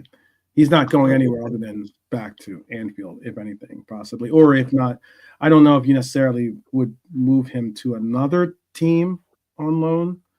That'd be rough. That'd be pretty rough. You said it, man. Well, if he's fit, bring him back maybe. Like if this 6 months just on its own is giving him enough fitness, bring him back into our squad. See if we can use him somehow, but I get what you're saying, but like let's hypothetically say, I know there injuries will happen and there will be things that go on, but we have a pretty full squad and we do. That's why I think when people say I know what you're saying. In terms of leaving him sitting there. Yeah. Leave him sitting there. Forget that. Don't leave him sit there and some manager comes in, I don't rate him because Linder's bought him pet project. Get him back home and that's the worst stuff with him. And like the boys were saying earlier, if there's a Blackburn or somewhere closer to home where he can get another 3 months on loan and keep his rhythm up. Because this was his plan. The plan was let him go out on loan, play somewhere, and come back as a player with a full season of men's football under his belt at a good level in a good league. Because they're in Champions League. So bring him back and don't interrupt that. He's had enough interruptions and disruptions. Get this guy playing football. Most importantly, number one, play week in, week out, play. So send him somewhere he can do that, and we will then hopefully reap the benefit next year. But I haven't given up on him. I think he's a quality. I've seen enough of him to know that he's got that extra touch of class about him. So we shouldn't be giving up on this kid at all. Oh, that's the yay. Yay from you, bro. Yay from you. No, don't like him, no. No, Doak. I don't mind. Doak. I'm just saying you, bro. I was talking about Bajcetic. Sorry, I was talking about Bajcetic. Oh, Bajcetic. Oh, okay. Yeah, so with Bajcetic, no, you're right, bro. I think you're right about the injury just setting back. I would have loved to see him this season, but I get it. I understand it, but I just hope he plays for the rest of the season because if he doesn't, then I don't think Slot will use him again next season, and then I don't know his career because I think he's good enough to be in our squad as a rotation. I really do. But again, it's difficult. It's difficult because I think Slot will buy another midfielder in the summer. So, and that sets his chances. So, regards to Endo's going to go in the summer, and again Morton's going to go, which I do feel for Morton. I would have loved to see him a chance, but again, no point wasting him if he's not going to be used. So. Can I see what? Oh, okay. I think it's Robert. Are you saying that about who we're speaking on now in Bashatik? Oh, Las Palmas. Yeah, there's a link there. Yeah. Okay. He is a This guy Spanish player, Mateus so Tel, that'd be cool for him he's to in go the back. news. Yeah. He's in the news. Mateus Tel, apparently Bayern are willing to let him go. Bayern want to buy, according to everyone's favorite Fabrizio Romano. Bayern wants to take Nicholas Nkunku from Chelsea, and Nkunku is happy to go to Bayern, but they can only do that if they get this guy Mateus Tel, who I don't really know a lot about, but apparently Chelsea are interested in him and Arsenal. Yeah. That's what Tarmizi was just bringing up. He said that Yeah, he that can seems to be play across all four front positions, predator and dynamism. Should Diego leave, Tel is him. Yeah, well, unfortunately, it seems like Chelsea are interested. Bayern want Nkunku. Mutually beneficial deal on the cards there, which they're trying to make happen at the moment. Apparently, I got 5 days to do it. Yeah, I haven't seen any links from us to him, but he's apparently a player Bayern are prepared to let go of to enable them to sell or to buy somebody else. But JK probably knows more about Tel than I do. I don't know anything about him. German football expert, JK. But that's what I heard Romano say. Basically, was that Nkunku is somebody that Bayern want, but they won't be able to get him unless they let Mateus Tel go. I don't understand that from Brian, to be honest. I think Nkunku for me is overrated, in my opinion. Tel is quality.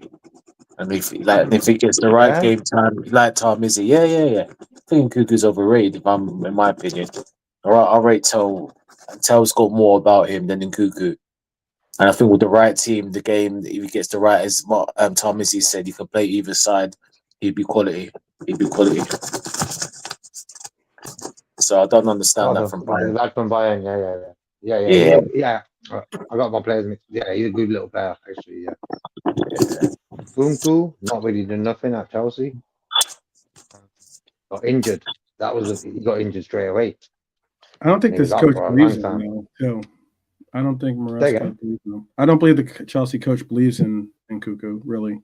The way that initially, I think when he was brought in, he was, touted to be their guy, and then he got the injury, and that kind of just as you said, really took him off pace. We all care. I think we all. I can say all of us. We all can care less about it. We all care. About Chelsea. For we can all care less about Chelsea.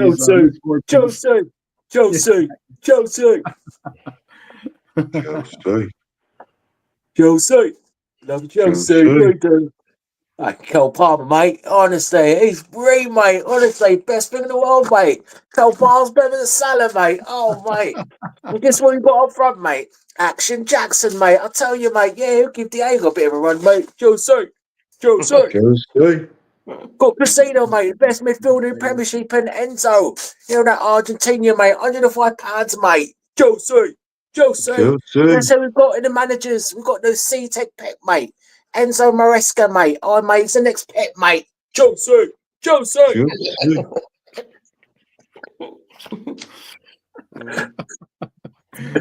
Oh man, trying to harmonize there. They're not letting go, Jackson. They definitely aren't. They got two. I think he just got re-signed to a longer deal now. 27-year deal. Yeah, to a 20-year deal. Yeah. Oh god, you guys got to laugh about that, right? Chelsea's deals.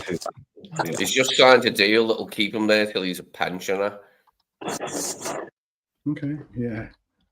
Empire Mizzy just gave us what the market rate for that player in particular he was talking about, the one that Chelsea, Arsenal, and the one that he would like to see us go into the market for. I'll ask you this. I'll just ask you this rather than type it out for you. Tell me in the chat, Empire Mizzy. I know that you definitely rate this Bayern Munich player. He's 19 years old, but we happen to have a 19-year-old too that plays striker as well. Might not play all three roles up front for us, but it's certainly a talented and certainly a player that is has some real potential. Do you rate Mateus over Jaden or vice versa? That's just my question too. I'm just asking Tarmizi. You can tell me in the chat too, and I asked the chat this question too, and you guys can tell me on the panel what you think. I asked, do you think the way that we're kind of like, getting closer and closer to this this January deadline, there's teams that have to, or not have to, but are being pressured by a lot of their fans to make some real acquisitions. The My Room 101 suggestion, the word of ambition, has been thrown out there by a lot of fans. I asked if there's going to be a lot of deals, especially big deals, possibly that are going to be, or at least by big deals being by big clubs, or even big deals by meaning big players being made on the deadline. And it was a resounding no by a lot of people in the chat. KJ said not by us, but yeah, he can see teams scrambling. But the others in the chat said, Robert said no, he doesn't see us signing this window. Okay, and I'm saying the entire, not just us, but by the entire league. Robert Red Armchair Supporter says he wouldn't say a lot, no. And yeah, there was a couple different answers. But do you think there's going to be a lot of movement to the chat? KJ?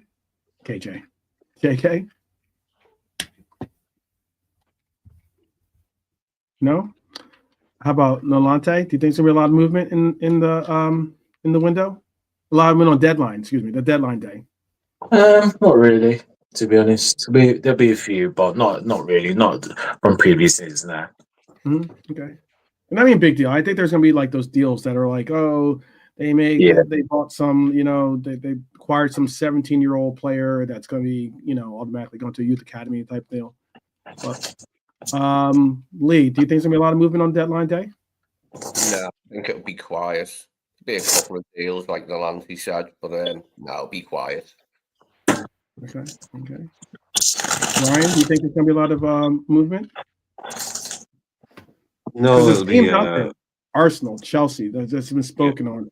We know I know how Chelsea likes to spend money, just to spend money sometimes. You know how Arsenal. We just saw Manchester City obviously get their business done. I think they're not going to make any more moves probably.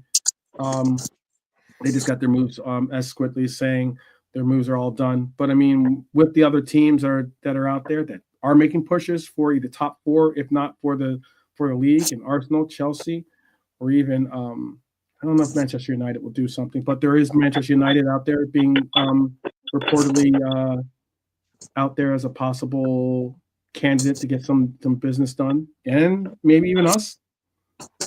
I think we'll probably get our deal done for if we do make any moves. What do you think? I think in terms of classic Januaries, no, but maybe a little bit more than the last couple of years. Potentially, yeah. Potentially. There are clubs that need things done, but with this age of PSR and all of that, there's less money being kind of thrown around and gambled last minute, kind of, feck it, we'll do this kind of thing. So I expect a much, let's say like the golden age of the January transfer window, where you had Sky Sports reporters outside every ground, those days are definitely gone. But yeah, I think Manchester United, Chelsea, Arsenal, and Manchester City definitely this January would definitely like to do things. I'm sure Ange would like to do things. So maybe we might see, maybe not so much a deadline. You really think Ange is going to get? You really think Ange is going to get some type of like? Well, I know, yeah. I was just throwing it in there, but I think we could see a busy final few days as opposed to a classic. Everybody needs to stay up until mid, because let's not forget. Actually, it also goes till kind of annoying. I think it's like the 3rd of February or something. It's not actually the 31st of January like it used to be. It's actually, I think it's the 3rd of February this season. Mhm. So it's probably going to be some random Tuesday morning. I Is thought when it the was like deadline something as is. long as you have like the deal in like it's like some type of like almost like a queue almost or something like that practically. You can get. Yeah, they're extending it. Yeah, I don't see us doing it. I don't see a lot of, but I would be. I mean, you got like say tomorrow's 27th. I'd expect maybe a kind of a busier week because last January apparently was like the lowest spending ever, or January before that. I can't remember.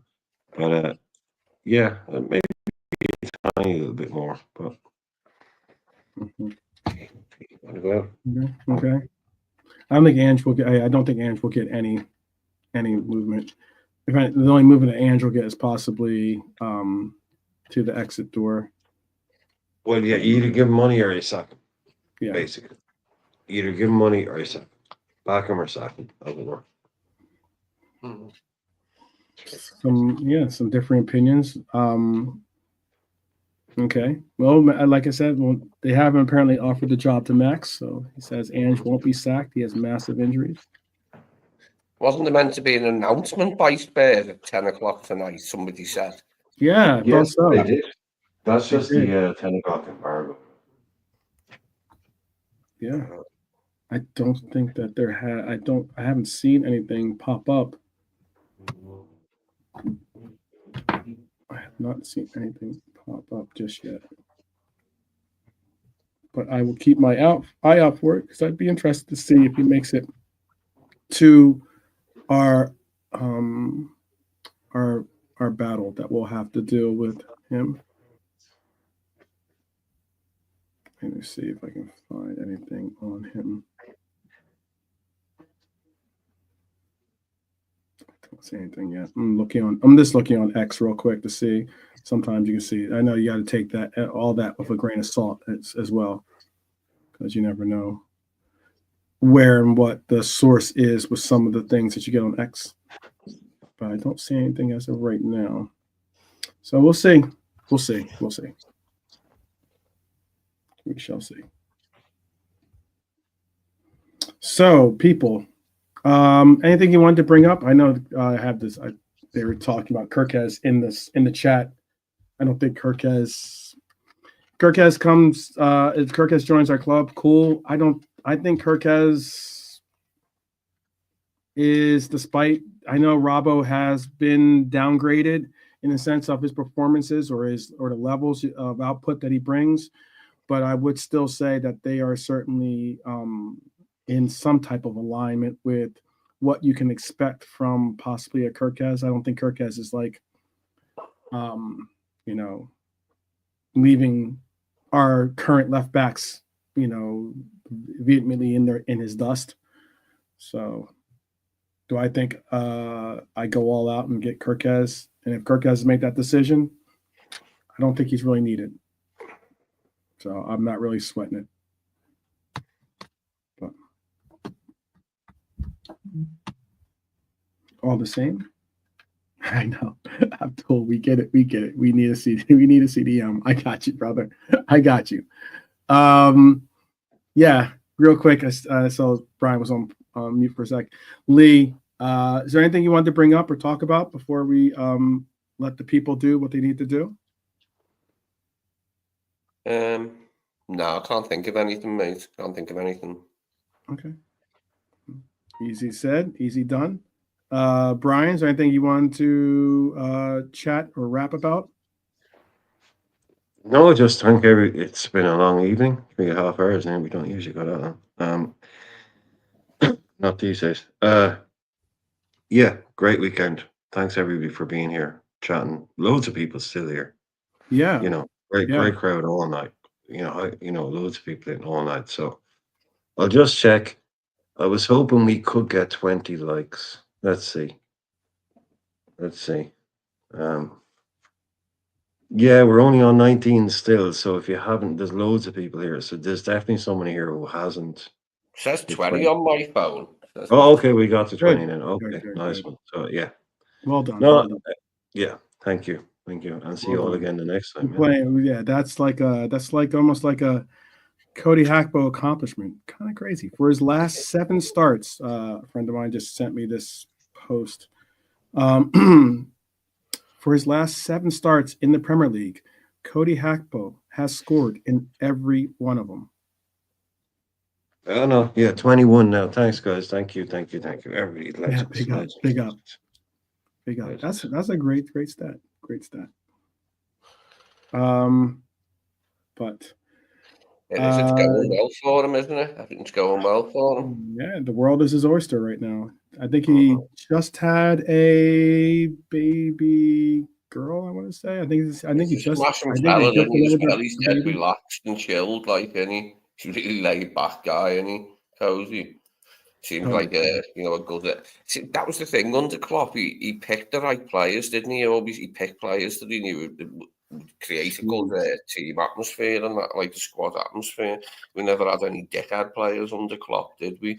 Mhm. So like, Yeah, we Lee. benefit from that now. Like with Slot, we got a good If you bunch of read about guys to get on. Yeah, Lee, if you read about Gakpo's background, just the way he's brought up in his family life, you'll see, man. Very mature young kid from a very young age. A lot of responsibility on his shoulders. Yeah. A really serious young kid.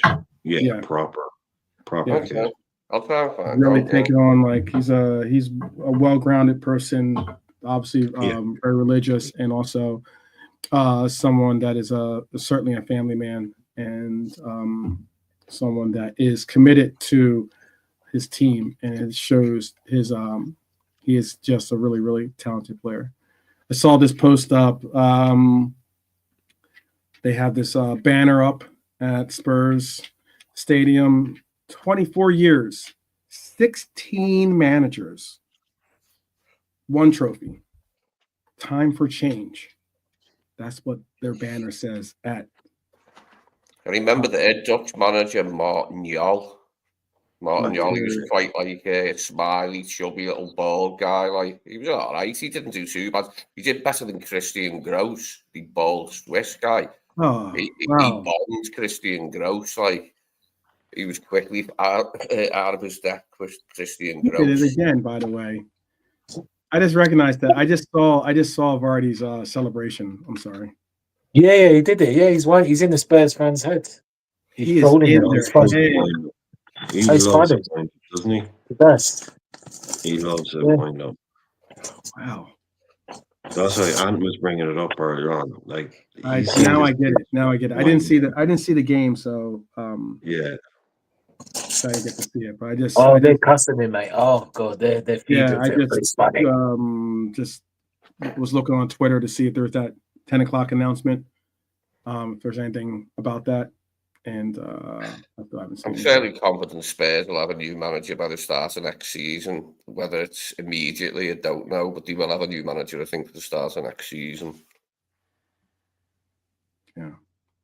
He's not going to survive if he pops the Yeah, contract. he points to the star or whatever it is they have. And then tells them 1-0. Oh, he's done that plenty of times now. Because they give him dogs abuse.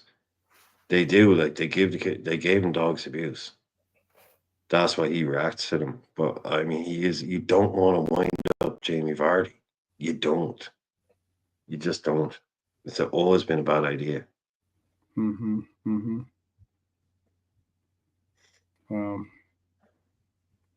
It's a shame too. So I know, unfortunately, a lot of that's not only and just getting a lot of the verbal.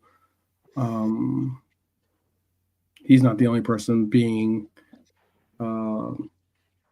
verbally attacked. It's also like other players on the team for other reasons. But unfortunately, that's a shame. And it's something that I hope that our fan base does not subject itself to ever. So.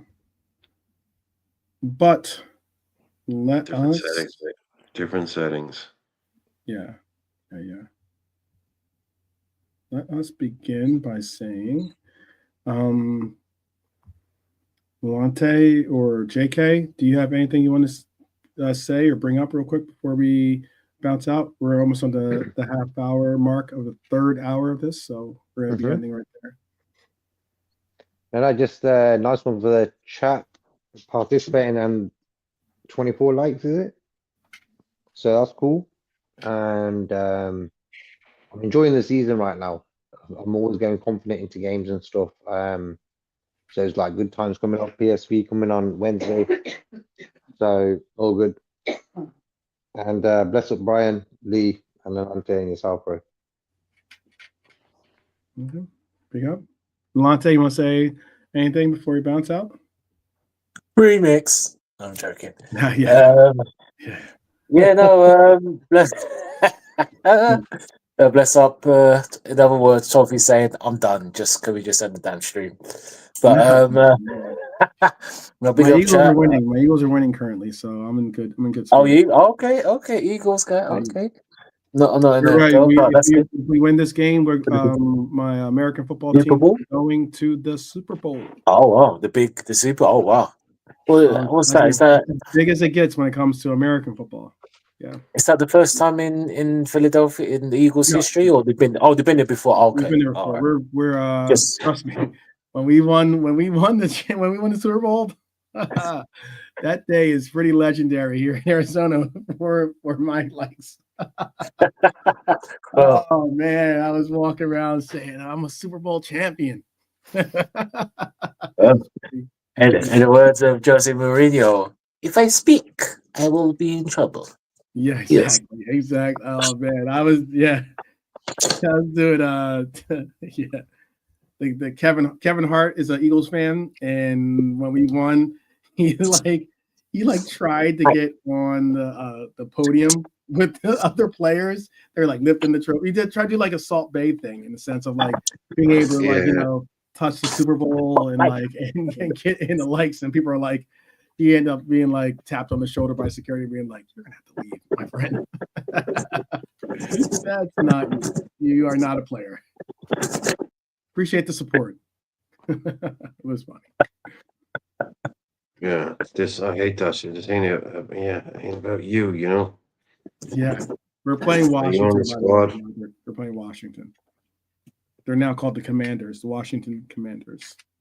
That's a shit. I mean, look, I'm a Redskins guy, you know, in terms of like that's when I grew up knowing they were Redskins, and obviously, that's actually a big kind of shit. But it's kind of a weird name to translate. Yeah, Commanders isn't great though. I mean, but then again, I care less because I do not. The Washington Commanders are in the hierarchy of Eagles rivals, if you want to call it that, or the teams that we hate the most. It would easily go Cowboys, Giants, and then Washington. Washington's like the least of there's only 4 teams in your division.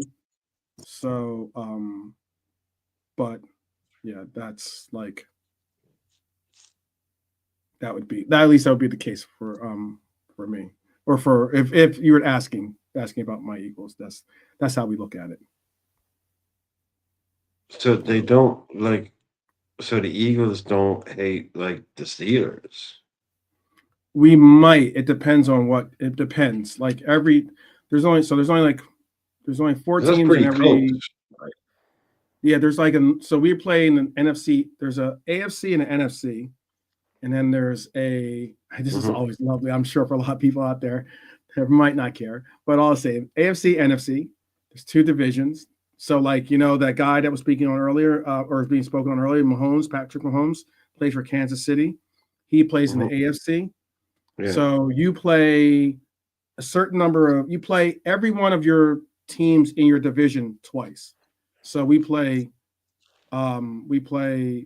Washington, Dallas, and New York twice. So that's 6 of our games. It used to be only 16 games, but they've expanded this season now. But you play them each twice. So that's 6 of your games. Then you have a certain number of games that are played from the rest of the NFC, which is our half of the NFL. And then you have, depending on what division your division gets, like there's been a year or so, there's an NFC West, for instance. There might be, you'll play like, there's AFC West too. You'll play like a team. You'll play one of the teams of, let's say, of the AFC East, which is like Robert just said, the Dolphins. So they're part of the AFC East, for instance, along with the Steelers, for instance. The Steelers are part of that. So Pittsburgh, trying to think, like the Dolphins, they're all AFC teams. And you play the majority, so you play the majority, like 3/4 of your seasons played against the NFC, and then 1/4 of it's played against the AFC, basically. It's confusing, I'm But sure. there's no I know geographical rivalry. the way I'm No, but I just mean in describing terms of like Philly and Pittsburgh, they're quite close, right? So there's yeah, no but like there's no guarantee geographical. we'll play them. Yeah, but there's no like kind of inbuilt geographical rivalry Mm-mm. because they're just right next door. It's like it's because you're in No, different they're conferences. there's a lot of, they're not next door. it takes like, I think, like close to 5 hours, 6 hours. Well, or I something. mean, relatively kind of Relatively like, speaking, you're not yes. in California. Yeah, I mean, like Yeah. they're not in. Yeah, you're in kind of yeah. No, I was just wondering. Was Yeah, there yeah, any? yeah. Because It's I know kind of like Eagles fans are famous for being like insane. Eagles I fans get are what you're famous for saying. like It's not the same as crashing numbers. like the 49ers and the Raiders have a rivalry, for instance. They're not in the same, the 49ers are in the NFC, the Raiders are in the AFC. But they still have a rivalry because it used to be like it used to be Oakland Raiders and San Francisco 49ers. Those cities are actually like right next to each other. So they've had like a storied history and a storied rivalry. Yeah. Oh well. Yeah. Oakland is like way north of LA, isn't it? Yeah, but Yeah, exactly. yeah. Oakland and San Francisco is 6 hours away from LA if you're driving. California is a very big state, and that's just to get to LA. Oh yeah, exactly. Yeah. Like if No, you're I've going heard from that. Like San some Francisco people to in San Fran San and LA. Diego, that's like close to 8-9 hours or something like that to get from San Francisco to LA or to San Diego. Well, San Diego is on the Mexican border, literally on the Yeah. Mexican border. That's Yep. why they dig the tunnels under San Diego. Yeah, yep. Bring the drugs Where in the in. world, Carmen San Diego? Is that what you're saying? Yeah. Where in the world is San Diego? Good question. What we all are asking. Will we ever Or at find it? least some of us in our youth were asking that question. Yeah. But yeah, that's what we're going through today. We're in the last stage. So there's the NFC Championship, there's the AFC Championship. Currently, the NFC Championship is Eagles versus or Philadelphia versus Washington. And the AFC Championship is Kansas City versus Buffalo. And I think it's in Kansas City. I think Kansas City is the team that they're playing. Fun times, I'm sure. I'm sure you guys are all like, we're gonna tune in to see an NFL. Oh no, I love NFL. Yeah, I love NFL. I always have. I've always loved NFL. Good. It's just a spectacle of it. It's just so.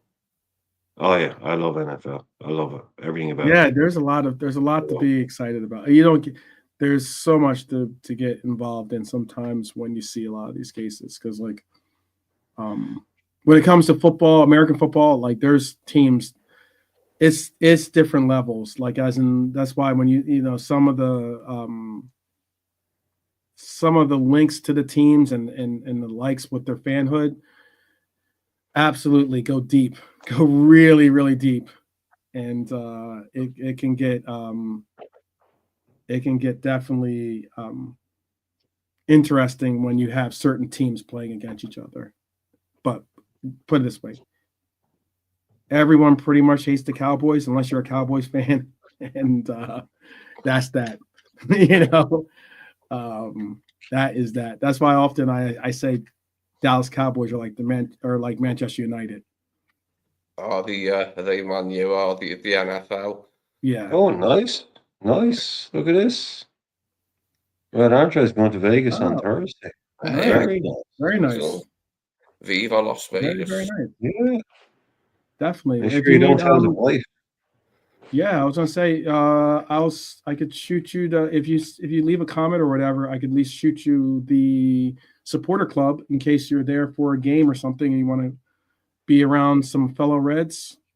When I was in Vegas, I've only been to Vegas a couple of times, but when I was in Vegas and it was during the season, I got the privilege of going to the supporter pub in Vegas. Actually, it's a really cool spot too. They have there's like the main. It's like an Irish bar, but Irish pub, but they have the main portion of it that's like it's all wood, mahogany style wood, settings inside the main bar, but then they have a whole separate room for Liverpool that's devoted to Liverpool in this bar, and it's super cool.